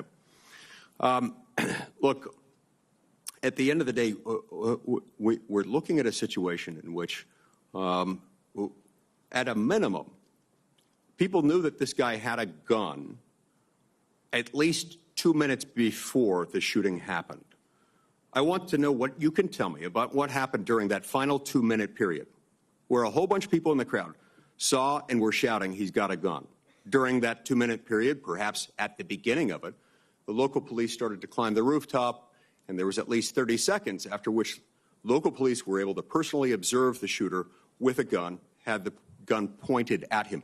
What happened during that time period, and why on earth was President Trump not removed from the stage at that moment? So again, Senator, the reason why President Trump was not removed was, again, we did not have anything more than locals working an issue at the 3 o'clock. Wasn't determined as to whether or not it was the same individual or not, and there was no report of the same individual as what? The same suspicious individual. Right, but we've left the category of suspicious individual at that point. You've got a guy with a gun on a rooftop 136 yards away from the stage. You know that he's got a gun at that point. What happened during that time period that did not result in President Trump, his protective detail, being notified of that and him immediately being removed from the situation? Senator, what I will say, and then I'll turn it over to Deputy Director Abate. No information regarding a weapon on the roof was ever passed to our personnel. How is that even possible? Do you want to comment to that? Senator, again, I believe that information, and this is probably something my colleague can expound on, information that was in law enforcement, local law enforcement channels, but did not cross over and make it to Secret Service awareness. Senator, just to clarify the timeline, so the individual was first seen by law enforcement on the roof at about 6:08. We're still working to perfect the timeline based on the radio comms and all that. It wasn't until at 6:11:03 seconds the officer saw him and called out his arm. That was the first sighting where he had the rifle on the roof, and then he. And that was relayed to the Secret Service Command Center at that point. My understanding is no, Secret Service, it was not relayed to them. It's a narrower time frame, though. It's probably about maybe up to half a minute between the time he's seen with the rifle and when the shots are fired. But there's still time. At that point, if there were an open channel of communication in which they were able to tell him, he's got a gun, take him out. You could still take President Trump off the stage. You could have him duck. You could have the shooter neutralized. Do you not have a channel of communication by which they can say, gun, take him out? So again, Senator, that information stayed in state and local channels and did not make it over to Secret Service. Did they not consider that relevant? You're saying that the local police didn't consider that relevant enough to pass along to the Secret Service?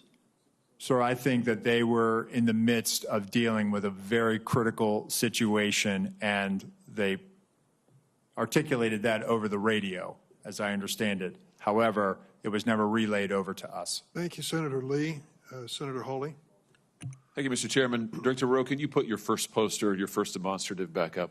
Please put A up, please. Let's make sure everybody can see it. This is the photograph, I believe, that you took, your team took of the roof, the AGR roof. Yeah, that's the one. Okay, so from this vantage point, as the law enforcement who are in those windows, as they look left, they should be able to see the shooter clearly there on the AGR second floor roof. My question is, why is there not a Secret Service counter sniper on that roof? So, Senator, we're when we post up, our methodology is to look at things that can see in on our protectees so that they can provide that coverage. But why is there not a Secret Service counter sniper there with clear line of sight? That roof has a clear line of sight to the former president. Why didn't you put a Secret Service counter sniper there? The Secret Service's counter sniper role is to neutralize those threats that are looking in on us from where the protectee is, not necessarily you think maybe you might want to revise that protocol in light of what happened here? They were protecting the principal, and I think the principal got shot. I understand that, sir. So do you think you might want to revise the protocol? Let me ask you this. Who was the lead site agent who made the decision to leave the AGR building completely outside of the security perimeter? Who was that? Senator, I cannot give you that name. This person is operational. They're still doing investigations. They're still doing protective visits. Have they been relieved of duty? Senator, they have not been relieved of duty. I know their name, by the way. Why have they not been relieved of duty? They are still cooperating, not only being interviewed by the FBI, but also by our Office of Professional Responsibility. And we will let the facts of the mission assurance and any further investigations play out. Isn't the fact that a former president was shot, that a good American is dead, that other Americans were critically wounded, isn't that enough mission failure for you to say that the person who decided that that building should not be in the security perimeter probably ought to be stepped down? Senator, I think you're using the word decided, and I think we need to allow the investigation play out to include. So who did make the decision then? If it wasn't the lead site agent, who made the decision not to put that in the security perimeter? Senator, you're zeroing in on one particular agent. I want to find out exactly what was the entire decision process. So I think I want to be neutral and make sure that we get to the bottom of it and interview everybody in order to determine if there was more than one person who perhaps exercised bad judgment. Well, sure. My question is, why don't you relieve everybody of duty who made bad judgment? So, yeah, you're right. I am zeroing in on somebody. I'm trying to find somebody who's accountable here.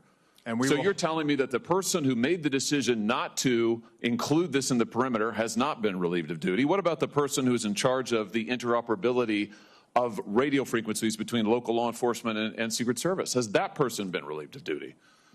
No, Senator, because interoperability is a challenge, is a greater challenge than just one person. On that day, we had a counterpart system. It failed, Has the person spectacularly. who made the decision to send Donald Trump onto stage knowing that you had a security situation, has that person been relieved of duty? No, sir, they haven't. Has the person who decided not to pull the former president off of stage when you knew that, in your words, the locals were working a serious security situation, has that person been relieved of duty? No, sir. Again, I refer you back to my original answer that we are investigating this through a mission assurance. And as opposed to zeroing in on one, what more do you need to investigate to know exactly what the decision-making process was? What more do you need to investigate to know that there were critical enough failures that some individuals ought to be held accountable? I mean, what more do you need to know? What I need to know is exactly what happened, and I need my investigators to do their job. And I cannot. A lot of people didn't do their I cannot jobs. put my thumb on the scale. Otherwise, what do you mean put your thumb on the scale? You're asking me, Senator, to completely make a rush to judgment about somebody failing. I acknowledge this was a failure of the Secret Service. Is it not prima facie that somebody has failed? A former president was shot. Sir, this could have been our Texas school book depository. I have lost sleep over that for the last 17 days, Then just like you fire have. somebody to And I will hold tell them you, accountable. Senator, I will tell you, Senator, that I will not rush to judgment, that people will be held accountable, and I will do so with integrity and not rush to judgment and put people unfairly persecuted. Unfairly persecuted? Unfairly, We've got people sir. who are we dead. have to be able to have a proper investigation into this, Senator. You said earlier that you've got to make sure that your protocols are followed, and unless there's a protocol violation, people wouldn't be disciplined. I would just say to you, I don't really care that much about your protocols. I think if your protocols don't provide for the fact that when a former president is shot, when an American is killed, when other rally-goers, innocent people who just showed up on the day, when they are shot at and critically wounded, if that isn't a protocol violation prima facie, you should revise your protocols. Senator, I think this is where you and I agree. This was a failure, and we will get to the bottom of it. Well, I hope you're going to do something about it. Let me ask you something else. The Real Clear Politics reports this morning that you were directly involved in denying additional security resources and personnel, including counter-snipers, not just to this event, but over the last 2 years, that President Trump's team repeatedly asked for these additional resources, and you personally were involved in denying them. Is that true? Senator, as I stated earlier, that is not true. So you never denied any resources to former President Trump's team? No, not me. No, sir. And you weren't involved in any of that? You were never involved in the decision-making? No, sir, I was not. Let me ask you just one or two other things here quickly. Well, whistleblowers tell me that, in fact, law enforcement were stationed to be on that roof and that law enforcement abandoned their post because it was too hot. Is that accurate? Senator, I have heard that as well. They posted up inside. And I think moving forward, as I said earlier, we're going to ensure that state and local counter-snipers are on roofs. But do you know if someone was supposed to be on the roof? Do you know if someone was in fact? That's what the whistleblowers tells me. That may or may not be accurate. Do you know that to be the fact? Was somebody posted to the roof, local law enforcement or whomever? I do not know that to be a fact. Well, can I ask you why you don't know that? Again, Senator, we are looking at this, and they should have been on that roof. And the fact that they were in the building is something that I'm still trying to understand. I just want to express my frustration, Director, that 17 days or whatever it's been, that whistleblowers are telling us more than you are, and you don't know, you haven't ascertained if there was supposed to be law enforcement on the roof. That seems like a pretty basic fact. I'm also told that local law enforcement suppliers offered the Secret Service drones, and you declined them. Is that true? So, Senator, one, I've been very transparent and forthcoming. Your agency has not been transparent and forthcoming, so please, let's not go there. I have been forthcoming, sir. That remains to be seen. You've been on the job a few days. So far, you've fired nobody. Now, the drones. Thank you, Were Senator. you offered drones? Senator Hawley. So there was an offer to fly a drone on that day. And why did you deny it? Again, I think the ability of local law enforcement to provide an asset, we probably should have taken them up on it if it was offered. Senator Cruz. Thank you, Mr. Chairman. Mr. Rowe, thank you for being here. I agree with what you said at the outset, that the individual Secret Service agents demonstrated remarkable personal courage, putting their bodies in between the line of sight of the shooter and the president. That being said, the bravery of the line agents is quite different from the decisions of Secret Service leadership. Secret Service leadership committed catastrophic security failures. Indeed, the worst security failures for the Secret Service since 1981, since the attempted assassination of President Ronald Reagan. It is incumbent upon this committee to determine why those security failures happened. Just after the shooting, Secret Service put out an official statement from your spokesperson that says there's an untrue assertion that a member of the former president's team requested additional security resources and that those were rebuffed. This is absolutely false. In fact, we added protective resources and technology and capabilities as part of the increased campaign travel tempo. Was this tweet accurate? With respect to Butler, Pennsylvania, it is accurate, sir. It is accurate that the Trump team had not asked for additional security and had not been rebuffed. If you're talking about Butler, Pennsylvania, all assets requested were approved. If you're talking about the media reporting of assets requested, there were times when assets were unavailable and not able to be filled, and those gaps were staffed with state and local law enforcement tactical assets. So I'm reading from the Washington Post, July 20th, 2024. Secret Service said to have denied requests for more security at Trump events. The opening paragraph, top officials of the U.S. Secret Service repeatedly denied requests for additional resources and personnel sought by Donald Trump's security detail in the 2 years leading up to his attempted assassination, according to 4 people familiar with the requests. Is that right, that repeatedly the Trump detail asked for more resources and repeatedly Secret Service leadership turned that down? That is not accurate, Senator. Assets are requested. There's a process that is made. And how many requests did the Trump team or the Trump detail ask for? I can get you that number in a queue. You don't know now. So I can speak to the ones that were reported in the Washington Post, and we can go through them if you like. But you don't know how many requests there were. In general, how many requests since 2021 that the former Trump detail has made a request for assets? You've had 2 weeks. You had a spokesperson put something out that is false on its face. By the way, did you approve this statement when it went out? I don't know if I did or didn't, Senator. Has this spokesperson, is he still employed? Does he still have a job? He is still employed, Senator. So he lied on behalf of the Secret Service. He still has a job. Did your predecessor, the former director, did she approve this statement? Senator, our comms team, they send out statements. They do deconflict them and they put them out. Did she approve this statement? I don't know if she did or did not, Senator. And you don't know if you did either? I don't recall approving it, Senator. Will you commit to provide this committee in writing every written request for additional resources from the Trump campaign or the Trump detail and every response from Secret Service? Senator, I will commit to providing responses and getting you the information that you are seeking. Let me ask you something. And who makes the decision to deny those requests? Did you make that decision? Which requests? Are you talking about the ones that were in the Washington Post?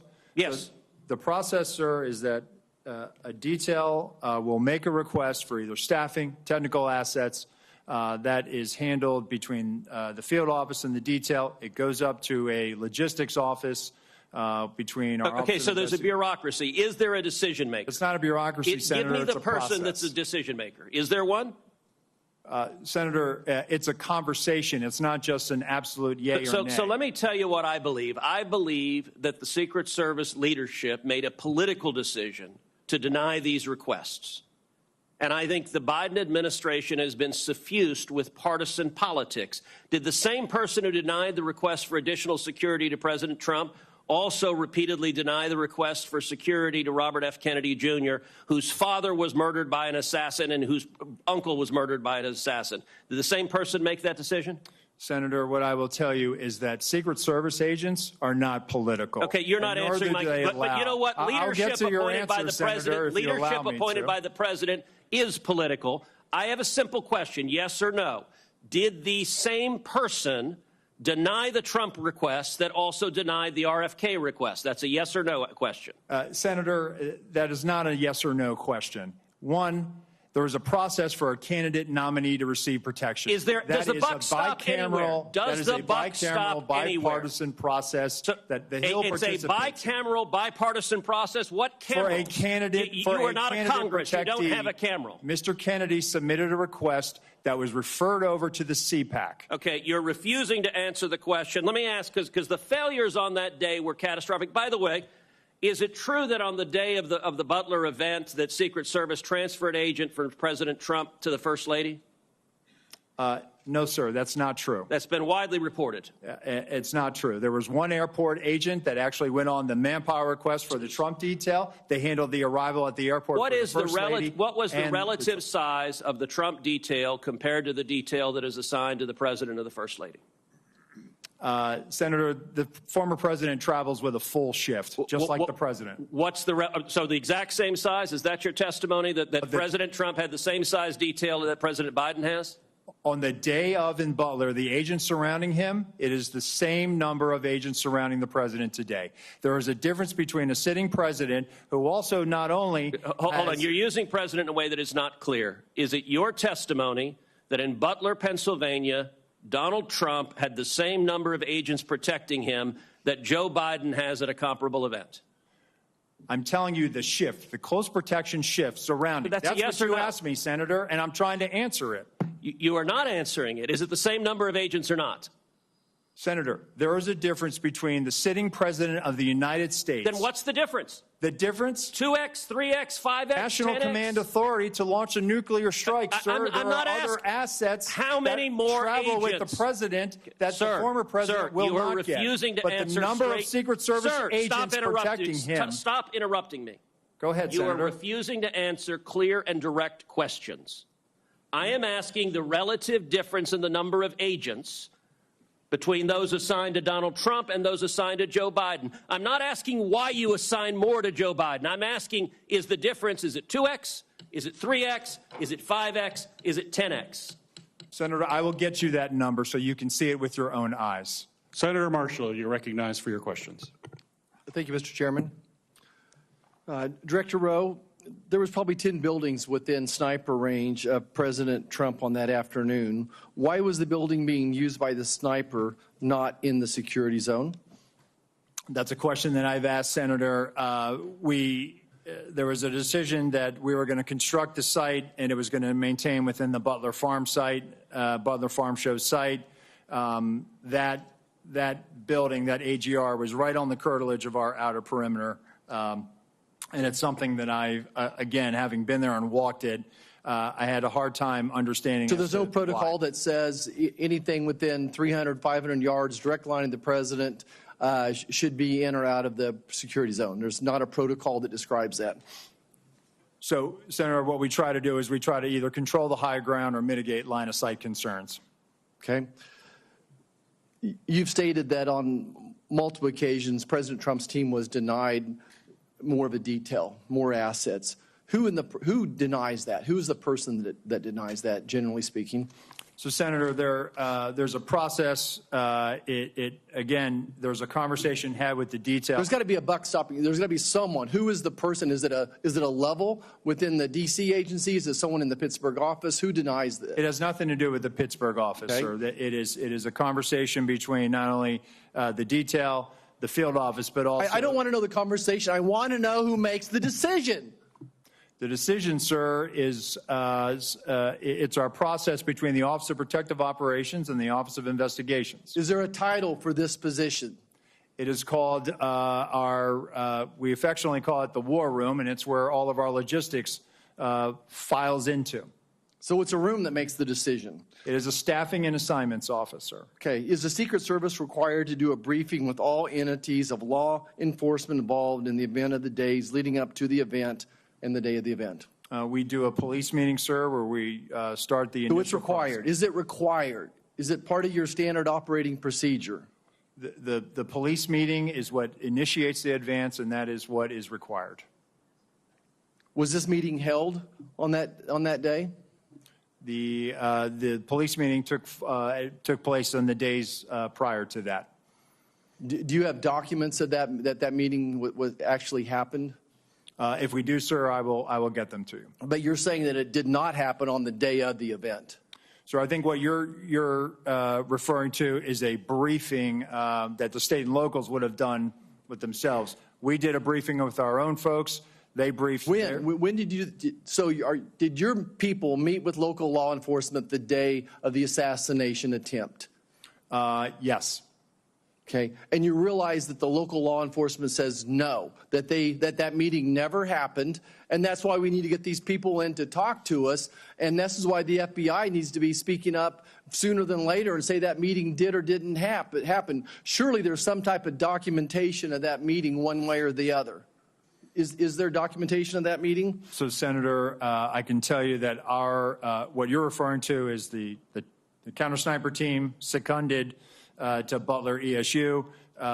Our personnel met with the team lead from Butler ESU, and they discussed areas of concern, areas of responsibility, and that did in fact happen at the site on that day. Director, I think you would agree with me that there were multiple individual and institutional failures the day of this assassination attempt. You have a $3 billion budget. You're still 2,000 employees short. And in 2022, the Secret Service had a 48% departure rate. That tells me you either have a cultural problem or just gross incompetence. Which one is it? So, Senator, I would challenge that 48% departure rate. Let me get you some statistics that we have. It is not 48%. But go back to the multiple failures that we saw on an individual basis as long as systemic. I think it proves that there's either incompetence or some type of a cultural problem within the SS. So, Senator, I know you're not calling our workforce incompetent, and I know we do not have a cultural problem. If anything, we are dedicated to making sure that we don't have mission failure. And let me get you the hiring numbers that we have, because I think you will actually see that, no, we've actually done very well fairly recently with trying to make sure that we have the numbers that we need. Of course, we need more people. Everybody does. But let me get you those numbers, and I think let your own eyes Would you see. also disagree with me when it's reported that almost 50% of the rank and file officers don't trust leadership within the Secret Service? Senator, I think it's the right of every worker to talk bad about their boss. Thank you. I yield back. Senator Hirono, you're recognized for your questions. Thank you, Mr. Chairman. Clearly, there is a lot that the Secret Service has to answer for in this stunning security failure. But I do want to follow up on Mr. Abate's testimony that an online profile of the shooter may have been found, and you said it contains anti-Semitic and anti-immigrant postings. Can you elaborate? Have you found anything further in the shooter's profile? Senator, this was just discovered, as I mentioned, and it's being closely analyzed right now. We need to verify that it is, in fact, that it belonged to the now deceased shooter and that he made these comments. So that's why I felt it important in the interest of transparency to share that here, but add the caveat that we still have a lot of work to do, which we're working on quickly to determine that. It's of importance, I think, because if it is, in fact, the shooter that posted these comments, it's the first real indication where he's expressing what are described as extremist views and talking about political violence. I take it that once you determine that it was, in fact, the shooter who posted these kinds of comments, that you will let the public know as well as this committee? Absolutely, Senator. I think, in fact, it is very important that many of the perpetrators of mass shootings, et cetera, have these kinds of postings online that are very anti-immigrant, anti-Semitic, anti-everything. And it is really important as we determine the kind of profile for many of these shooters that we understand how critical it is that we are careful, how critically important it is that people are careful about what they're posting online, the misinformation, disinformation, everything else along those lines. This is for Mr. Abate once again. What kind of firearm, what kind of weapon did Crooks use in the assassination attempt? This was an AR-15 style rifle manufactured by a company named Panther Arms. And once again, many of the persons involved in these kinds of mass shootings use this particular kind of weapon. We know from similar hearings that the Judiciary Committee has had that we are a nation awash in guns. In your view, shouldn't we be doing more to prevent the easy accessibility of these kinds of firearms in our country? Senator, we're focused on collecting the facts here, and I'm not going to comment on something like that.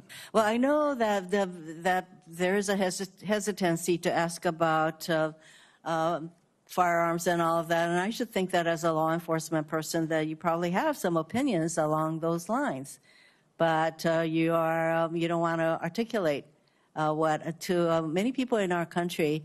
There's a causal factor here, the easy accessibility of guns. And I want to ask that question because I think it's important that the American people understand that, we are a nation that is awash in guns, and we have more mass shootings than any other country, and yet we have been unable to pass the kind of laws that prevent these kinds of firearms to be easily available, that we have not done enough to promote gun safety in our country.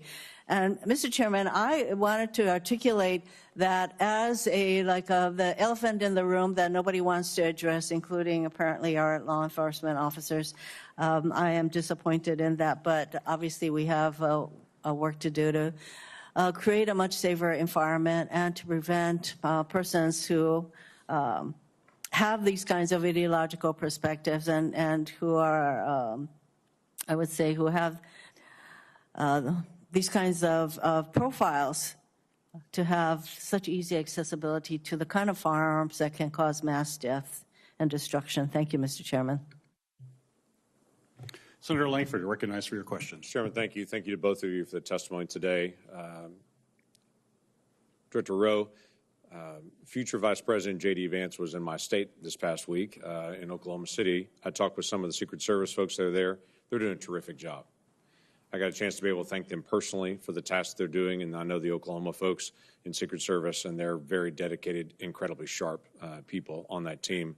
So I know this is a challenge to all Secret Service. This is something every Secret Service agent wakes up every single day and wants to avoid. So please continue to be able to pass on our gratitude for the work they do every single day and for what's happening out there. I will, so I appreciate that.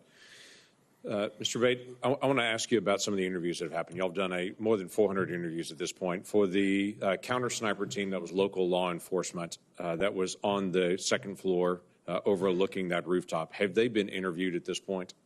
Yes, Senator, I believe that each of them have been interviewed. Do you know offhand if they were at their post at that time, able to look across that? They were at that post at some times. Do we know they were at that post at 6:08 to 6:11? My understanding, and I want to be fair, I have not read the reports directly, but I've been briefed on some of it. They were at times during the time frame we're talking about here on post within the AGR building. And I do believe, but I would want to confirm this at some point, one or more did venture out in an effort to locate and isolate the. We understand from the timeline that they were also looking for this individual that was suspicious, that they had left that post to be able to try to look for him on the ground at different points to try to be able to see if they could get a different perspective. What we're trying to figure out is during that time period that he actually climbed on the roof, assembled a firearm or took a firearm with him or picked one up, whatever it might have been there, that they were able to actually see him if they were able to look left, as been acknowledged in the photos that are up there. Senator, I don't know the exact timing and the movements of each officer that was out there, but what I would derive from it is they were all focused on locating the shooter, right, the suspicious person at the time. And then, as we've all seen, the one officer attempted to get on the roof directly. There were efforts going on in those final minutes, right, on the video to try to get to this person. We've got one officer being boosted up by another officer, yes, to look up on the roof because people on the ground had said there's someone up there and they have a gun that's crawling on that roof. And so they climbed up to be able to see it. He turned around with a rifle. He came down. And then at that point, he gets on the local radio that he has and says there's someone on the roof with a gun. Is that correct? Yes, Senator, I believe that that's accurate. So what's the rest of the radio communication? We've heard that first call in. We know it's about 30 seconds from the time he called in till the actual first shot rang out. What else was discussed on the radio during that 30-second time period? Senator, I don't have, we have the radio communications. The local radio communications were recorded and captured, and we do have that as part of the investigation.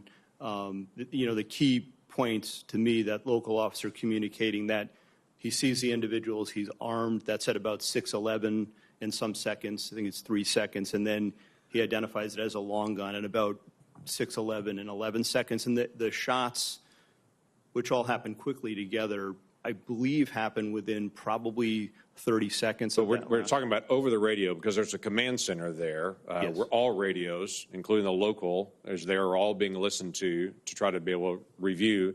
There's a statement that has the word gun in it that's coming out across the radio.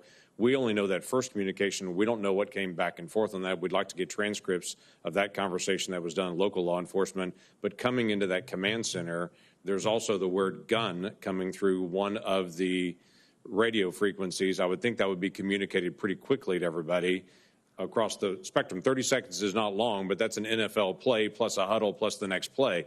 I mean, that's quite a bit of time still to be able to respond. When Secret Service moved to be able to protect the president once the first shots were fired, within 2 seconds, they're gathered around him. So trying to be able to figure out where the word gun got lost in radio communication here and what else was said.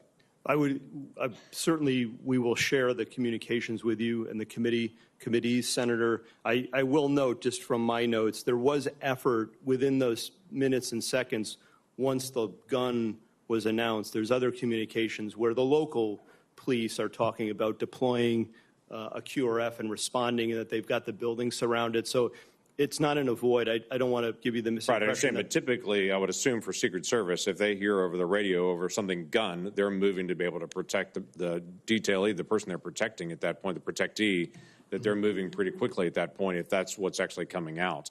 And so that's what I'm trying to be able to figure out, how that didn't get communicated out to the people that were directly in front of the former president at that point.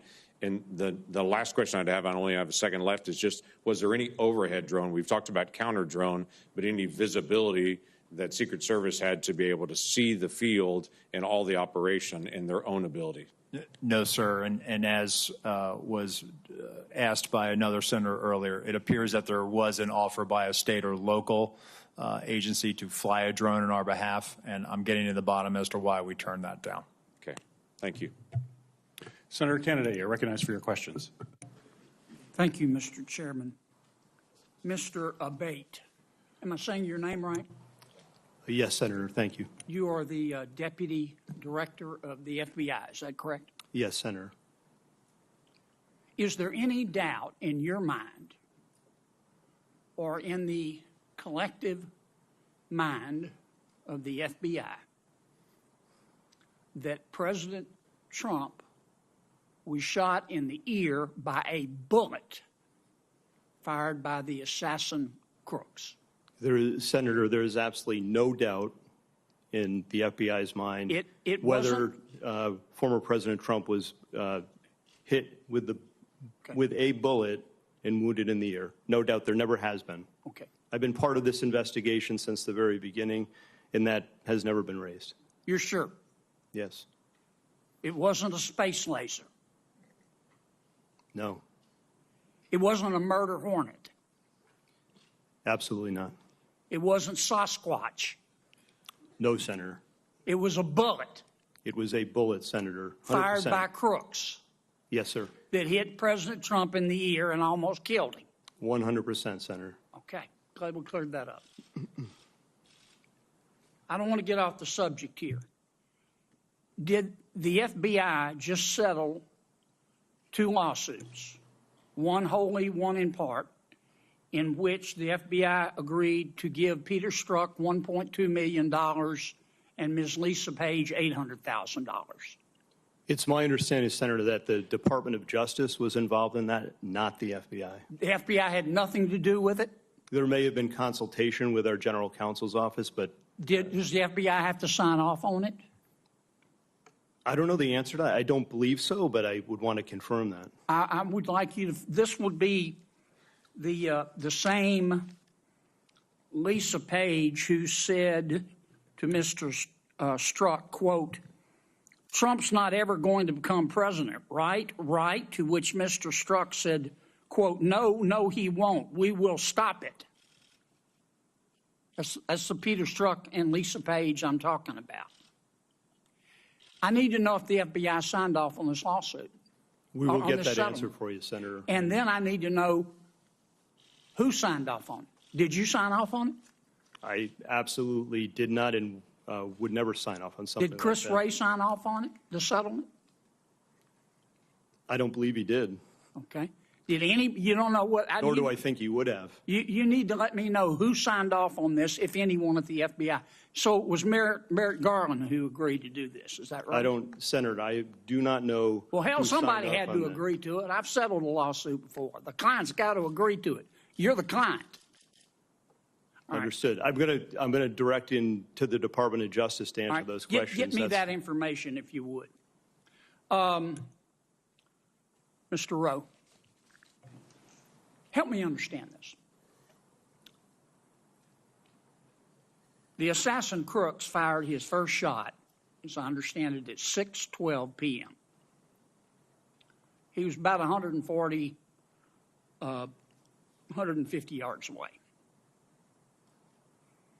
It's been reported that the snipers, the government snipers, saw him on the roof 20 minutes before.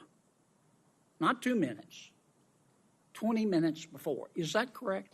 Senator, that's the first time I'm hearing this. That is not correct based on the information I have right now, sir. Well, when did the FBI snipers see him on the roof? Just Secret Service sniper, sir. I mean, I'm sorry, you're right. That's Secret an insult, Service sir. sniper. No, I'm just kidding. I understand. I apologize. When did the Secret Service snipers, one of whom ultimately shot the assassin Crooks, first see him on that roof? So, sir, immediately upon the shots being fired, our snipers. I know that, but when did they first see him? You got a guy lying on a roof. Yeah. You got snipers in an elevated position. They can look down on the roof. You got the guy lying there with a gun pointed at the former president of the United States. And I'm just, and they shot him. Good for them. He's now dead as Woodrow Wilson, and that's a good thing. I'm sorry. God forgive me, but it's a good thing. But when did the snipers first see him? As soon as he presented himself as a target and a threat to the president, sir. And when was that? He fires initially a volley. I believe it was 3 shots. No, he fired at 6:12 p.m. Yes, sir. Okay, that's the first shot. So within 15.5 seconds of the first shot, he's Here's what neutralized. people are asking. Yes, sir. He was up, Crooks was up there. The snipers at some point saw him, Yes, sir. our snipers, because they killed him. Yes, sir. When did they first see him? It has been reported repeatedly that the snipers first saw him 20 minutes before. That's more than a quarter in an NFL football game. Yes, sir. You don't know the answer? So to I that? do know the answer, sir. I'm telling you that. What is the answer? No, When they did not see him. They only They never saw him. No, sir. Well, did not. how could they not see the guy? How could they not see him? They're in an elevated position. They're checking rooftops. They're looking around. Yes, There's sir. 2 government snipers. How could they not see him? There he was, big as Dallas, lying there with a gun pointed at the president. How could they not see him? I believe he was obscured by that roof, sir. He did not pop up. The roof is flat with ridges. He's below the line where they would have seen him, sir. There is he did have concealment. I'm not going to say it's cover. He did have concealment, and then ultimately gets into firing position and fires. And within 15.5 seconds of his first shot, he's neutralized. All right, I've gone way over. You gentlemen need to answer these questions. Mr. Deputy Director, get me that information about those lawsuits. Senator Rosen, you recognize for your questions. Thank you, Chair Peters, and Ranking Member Paul for holding this important hearing on the attempted assassination of former President Trump. I am grateful for everyone's service and dedication. However, it's critical that this committee get to the bottom of what happened that day so that we can prevent any future catastrophic security failures and ensure that nothing like this happens again. And so, Director Rowe, given that the event took place in a rural area, we've talked a lot about connectivity issues. Was law enforcement at a disadvantage due to a lack of or limited connectivity? And why has the Secret Service not adopted a dedicated satellite-enabled Wi-Fi connection, which would facilitate integrated communication, enable device connectivity to include drones, and allowing for the sharing of real-time intelligence? So, Senator, thank you for that question. So, based on what I've seen, that radio connectivity, cellular, was an issue that day. With respect to the satellite broadband, that is something that I've tasked our CIO, and then we're getting some support from the Department of Homeland Security on. So we will start to leverage whatever asset we have to ensure that connectivity. Well, I can tell you that we have those SEER ratings in Homeland Security, those special event ratings that we have for things like the Super Bowl. We have it a lot in Las Vegas, and they do bring these mobile units to be sure that we have all the dedicated Wi-Fi, cell service, and integration that is absolutely necessary for securing a huge event. And so I look forward to hearing about that. Thank you. I want to talk a little bit about intelligence for lone wolf actors, because although we have not been made aware of any specific intelligence the Secret Service or others had in the shooter before the event, we do know that we have intel on Iranian threats against the former president. And so again, Acting Director Rowe, could you talk to us about how you utilize intelligence collection as a way of mitigating threats from state actors like Iran compared to what you do, compared to lone wolf actors, what it seems to be like the attempted assassin that we have here in Crooks. And so, and what are the specific challenges with the intelligence collection as a mitigation tool against lone wolf actors versus state actors? So Senator, first let me preface by saying the Secret Service is not a member of the intelligence community. However, we are their biggest consumers of information, and we receive that information regularly, especially as it pertains to our protective mission and the people that we protect. We have embeds with the FBI through their National Joint Terrorism Task Forces. Our agents are basically embeds and are able to not only receive information but also follow up on investigations that may have a nexus or a direction of interest towards one of our protectees. We have an excellent working relationship with the FBI. We have an excellent working relationship with the intelligence community. We are not collectors.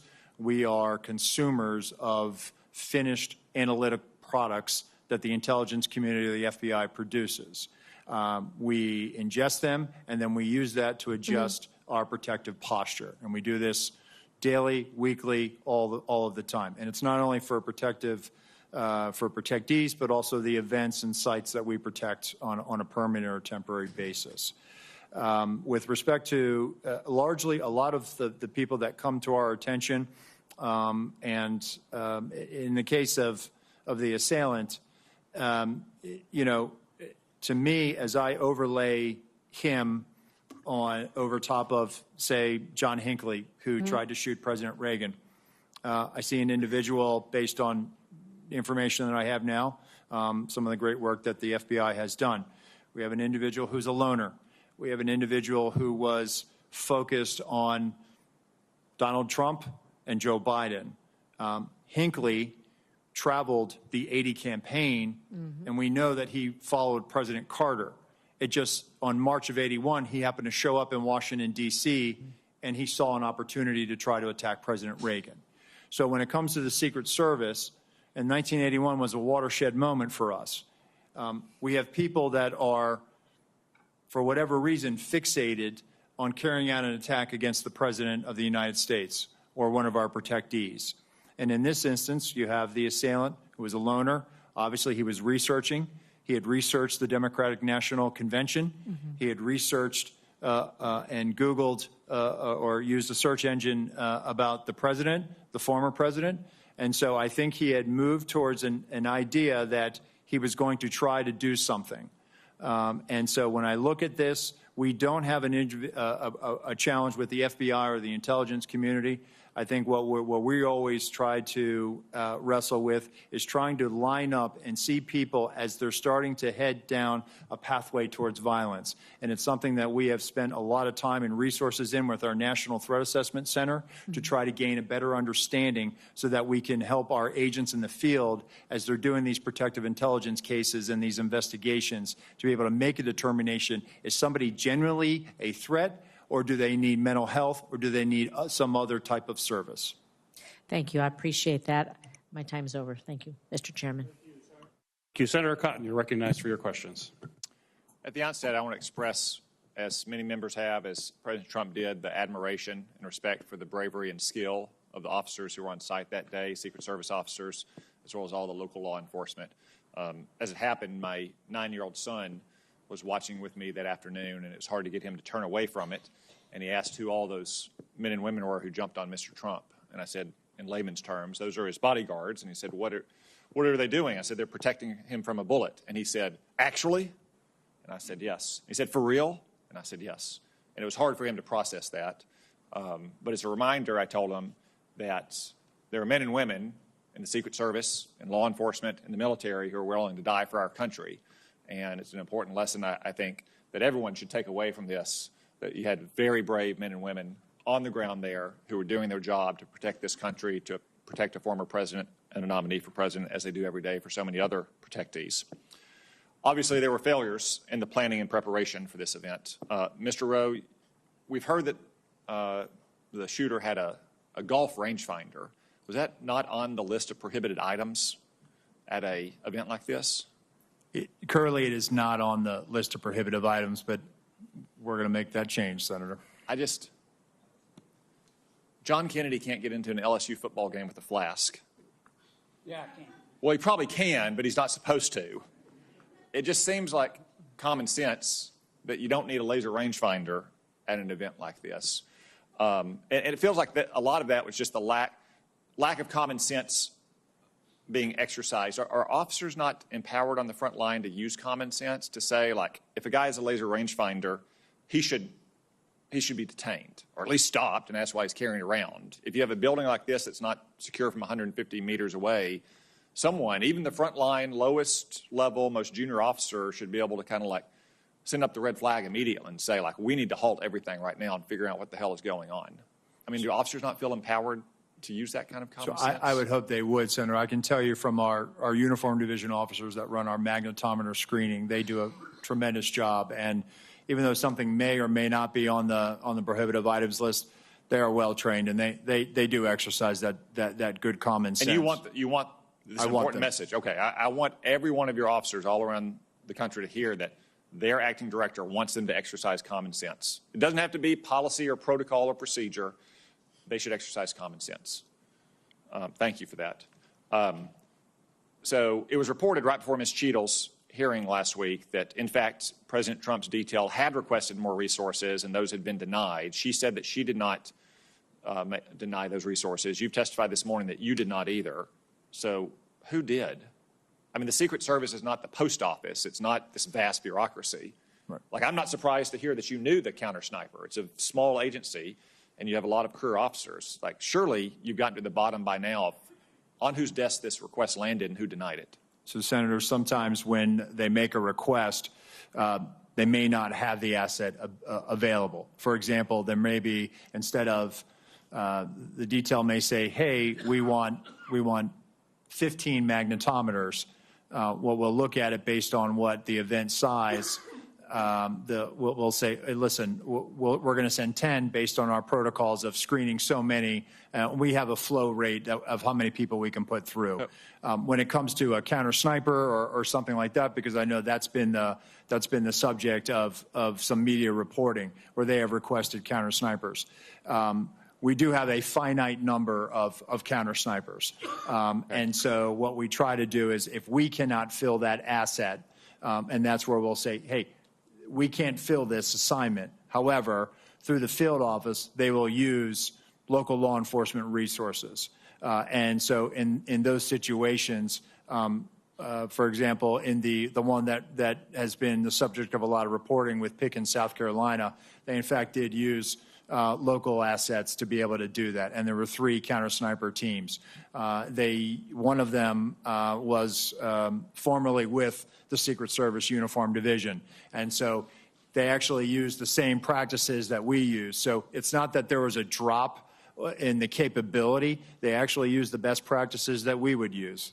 So the asset may be denied by Secret Service between the war room and that conversation with the detail in the field, but it doesn't equate to a vulnerability or a gap. Okay, one final question about the Iran threat. As you know, Iran made credible threats against several former Trump administration officials, many of whom still have government-provided security details to this day.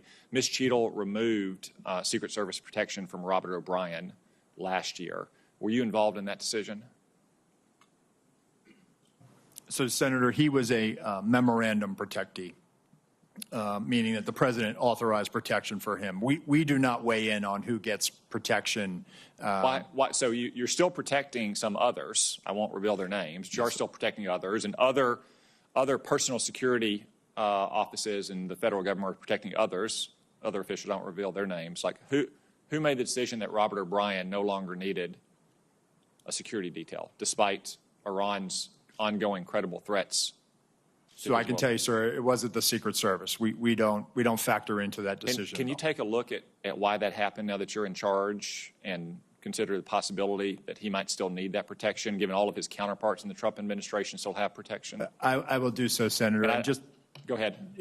No, you go ahead. Go ahead. I would have said, like, again, I'm not going to reveal the protective details, but I'm pretty confident that the agency can get this done. And I think it needs to get done if you look at the kind of ongoing threats that he and all these others face. Yeah, I will, sir. Despite all the resource constraints we've talked about today, he's not the President of the United States. He doesn't have an 18-car motorcade, nor do any of the others. I think he needs that protective detail, and now that you're in charge, I'm asking you to take a new look at that and also talk to your supervisors inside the department about whether you can spare just that small, limited amount of resources, okay? Senator Welch, you're recognized for your question. I will, sir. Thank you very much. You know, there's, first of all, thank you both for the tremendous work you do and for all the folks behind you and under you. So thank you for that. I kind of want to follow up a little bit on Senator Cotton. You know, there's 3 issues that have been raised. One is the selection of who gets protection, and you've addressed that just now. The other is whether it's a budget issue, which I don't necessarily think it is. But then there's the operational question. Was this an operational failure? And it appears to me that's where the focus should be. And one of the issues on the operations is the capacity of people who are part of the team, both Secret Service and also the local law enforcement, their capacity to act on what they see. And this is what Senator Cotton, I think, was talking about with common sense. You know, you mentioned that the sniper was authorized immediately to act. He wasn't checking in with anyone, right? And he took out the shooter as quickly as he could. But according to the timeline, you had local law enforcement captured 2 photographs of the shooter at 5:10. At 5:32, local law enforcement officers spot a suspicious person who turned out to be the shooter with a phone and a rangefinder. At 5:46, the alert was so significant that snipers text photo of the shooter from where he was initially spotted to the USS lead sniper. I mean, how is it that where you had these experienced law enforcement people who understood the gravity of the responsibility of protecting the presidential candidate, the former president, none of these actionable observations resulted in action? I'll direct that first to you, Deputy Director Abate. Thank you, Senator. From the FBI standpoint, we're simply collecting the facts. We've interviewed most of the officers. Now we'll end up interviewing all of them. Okay, we'll go to Assistant Director or Acting Director Rowe. So on that, Senator, I think there was a sense of this guy is standing out, and that's why he came to the attention of local law enforcement. No, I get that. That's my point. Right. He did stand out. Correct. But nothing happened. Well, I mean, they there were alerts, There were but there alerts. was like, you've got somebody suspicious. Why didn't somebody go interact with the suspicious person, like right away?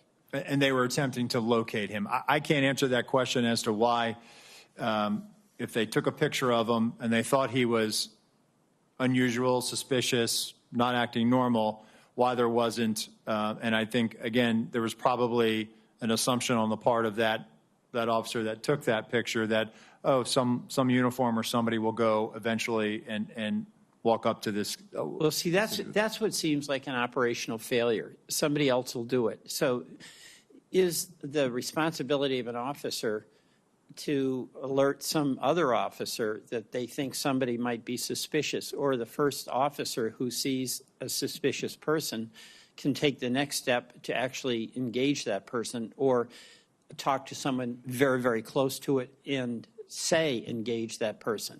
And this guy was wandering around for quite a while.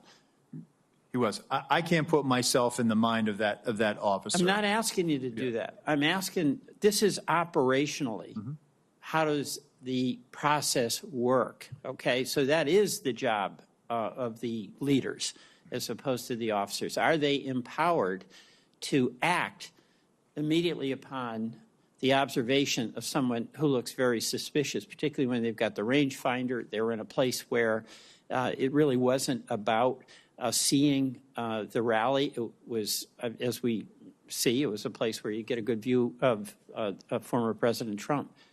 I mean, that is a leadership issue, right? So, Senator, that officer didn't work for me. That was a state and local officer that made that observation, took that picture. So I can tell you from the Secret Service perspective, and we do this routinely, is that when people come to our attention, we locate them, we go up, we do a field interview, or we try to do a consensual encounter. That's the operational thing I'm talking about. If you do it within Secret Service, you all are in charge, and you are relying on local law enforcement assets. Those folks, and they did their job here up to a point where they identified this person, passed information along, but nobody acted.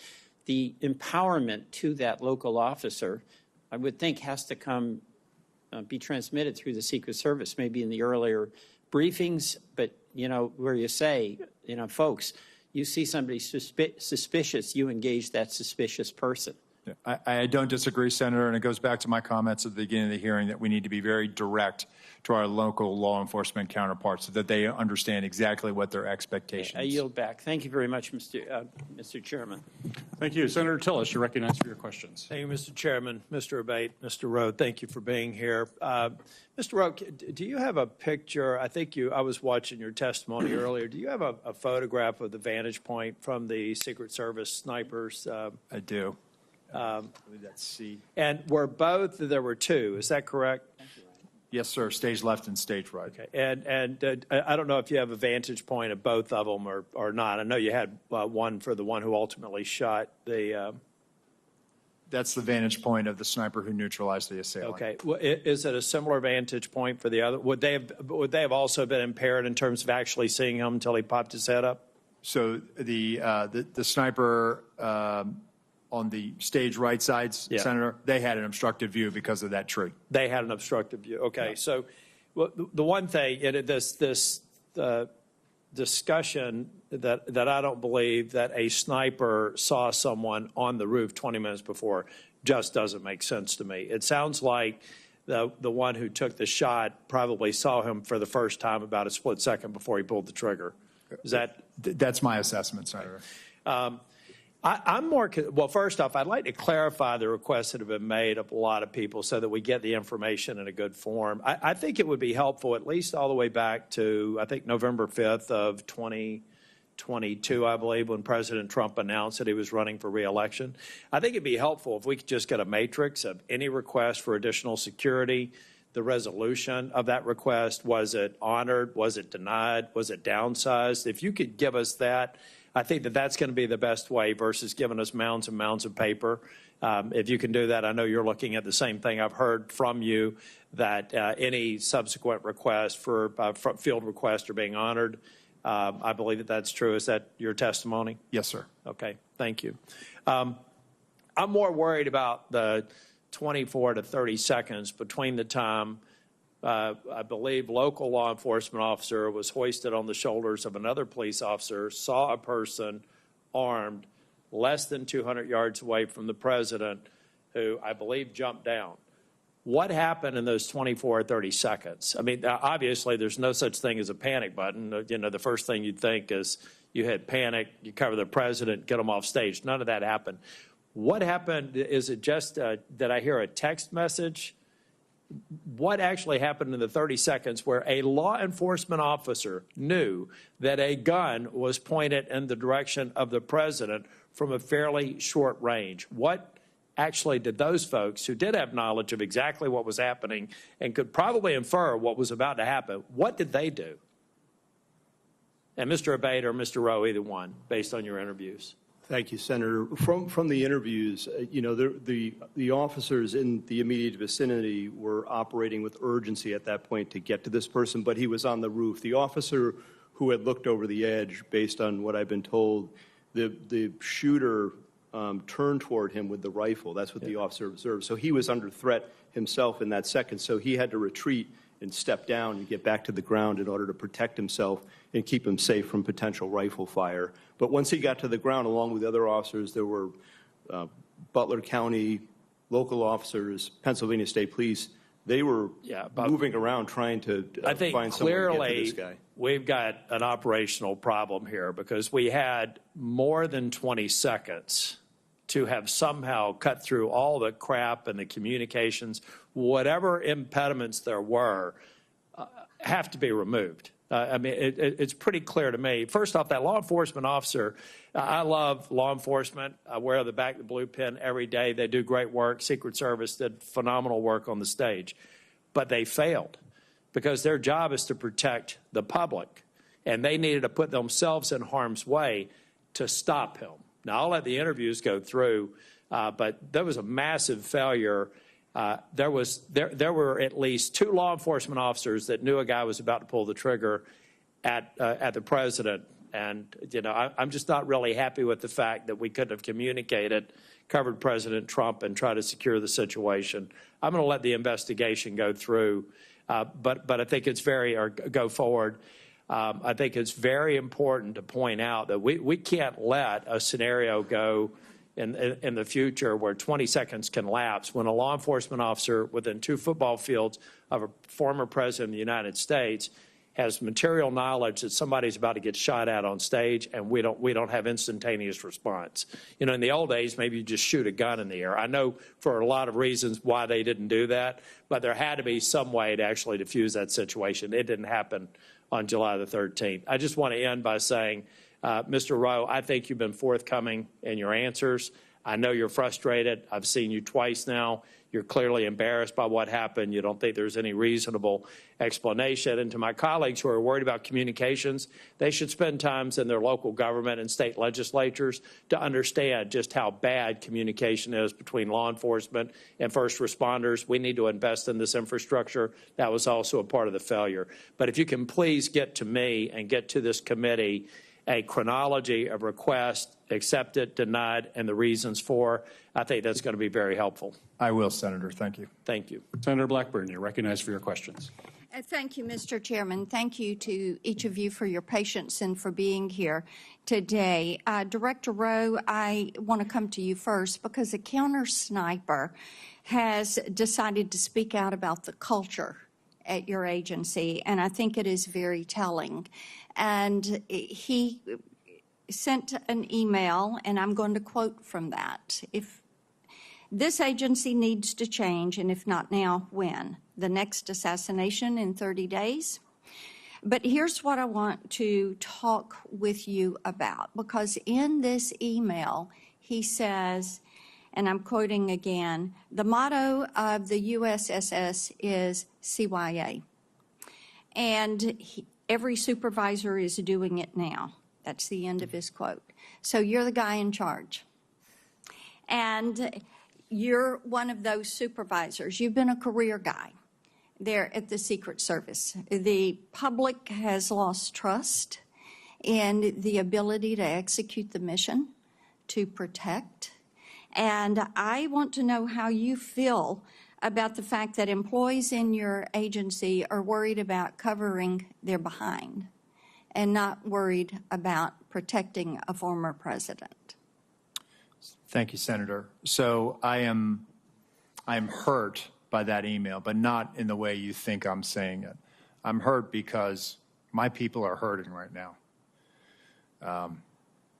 We need them. Then why did somebody delete the email? I'll get back to you on that, Senator. The agency deleted the email. But may I address your question? Yes, please. And I will get back to you Please. as to whether Yes. the email was deleted or not. My agency is hurting. Emotions are raw. I actually want to hear more from that UD officer, that technician. In his email, he referenced that he had spent time serving our nation as a United States Marine, that he is a 20-year professional of the Secret Service. I am committed to being a change agent, meaning I am committed to reviewing some of these things. I looked at the points in his email very quickly. I saw it as I was on my way over here this morning. I want to have further conversations, not only with him, but also the counter-sniper supervisors. If I may step back in, sir. Yes, ma'am. All right. So you want to talk with him. What about other whistleblowers? What about this culture? Are you going to allow these whistleblowers to speak out? Because it is troublesome if somebody went into the server and deleted that email. I would hope you will get to the bottom of that and be able to provide some answers. Because this is, as you have heard from both sides, this is a situation that cannot be allowed to happen again. Yes, ma'am. Ever. Mr. Abate, and am I saying your name properly? We've heard it pronounced 3 different ways today in the hearing. Abate, Senator. Abate. Yes. Okay. Thank you. You had mentioned a social media account that espoused anti-immigrant, anti-Semitic views, but you did not say what platform that was on and what the username was. And this is Crooks that we're discussing. Yes, Senator, that's correct. I didn't want to comment on it because we haven't fully confirmed yet, and I thought that as soon as we confirm and certify, Would I you will supply provide that to that? you. And Absolutely. also the age at which he had those feelings. And then we understand that the Gab account is pro-immigration, pro-lockdown, leftist views. Is that accurate? I haven't seen it directly, but I believe from what I've been told, that is accurate. With the Gab account, we're also, though that's been publicly revealed through the CIO and other things, we're still working to certify and verify that that's his account also. But it does have differing points of view, it would appear. Okay. And what age and how fresh is that Gab account? The Gab account, based on my recollection, the comments in there or the messaging is from about 2021, I believe. Okay. And the other preceded that? Maybe he was age 14? Yes, Senator. The other account that we talked about was in the 2019-2020 timeframe, so it would have been in the couple years right before the Gab Right messaging. before that. Yes. Are there other accounts that you all are currently verifying and receiving information from? We are. We've, as I mentioned, we've issued a bunch of legal process, and we're still awaiting returns from a number of the companies to include other social media companies as well. Okay. Well, my time has expired. Thank you for your patience today. Thank you for the information. We look forward to getting more information. And Director Rowe, we are going to hold you to being a change agent because things at the Secret Service absolutely have to change. Thank you, Mr. Chairman. Thank you, and I want to thank our witnesses for your testimony here today. Certainly what happened on July 13th could and should have been prevented from what I have heard today.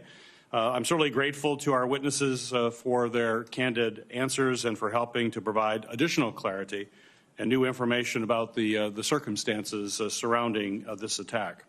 Acting Director Rowe, some of what you have said today conflicts with information and accounts that we have received from local law enforcement that we've had the opportunity to talk with. They have been voluntarily and I will say expeditiously cooperating with our bipartisan investigation, which we certainly appreciate. But we now need to speak with Secret Service agents directly, who are directly involved. And I would say that you need to make them available as soon as possible. Those interviews can't start weeks from now or months from now. Time is of the essence when memories are fresh and you can get the information that is most important to us. So my question for you as we wrap up this hearing, Acting Director Rowe, will you commit to having those agents available for this committee to interview as soon as possible in a matter of days, not weeks, matter of days? Yes, sir. Great, thank you. Certainly the American people deserve to know what went wrong, and they deserve accountability for those security failures. And as we continue our bipartisan investigation into security failures that day and any underlying systemic issues, we'll continue working to follow the facts, get clear answers, and make important recommendations to ensure that a security failure like this never happens again. The hearing record will remain open for 15 days until 5 p.m. on August 14th, 2024. For the submission of statements and for the questions for the record, this hearing is now adjourned.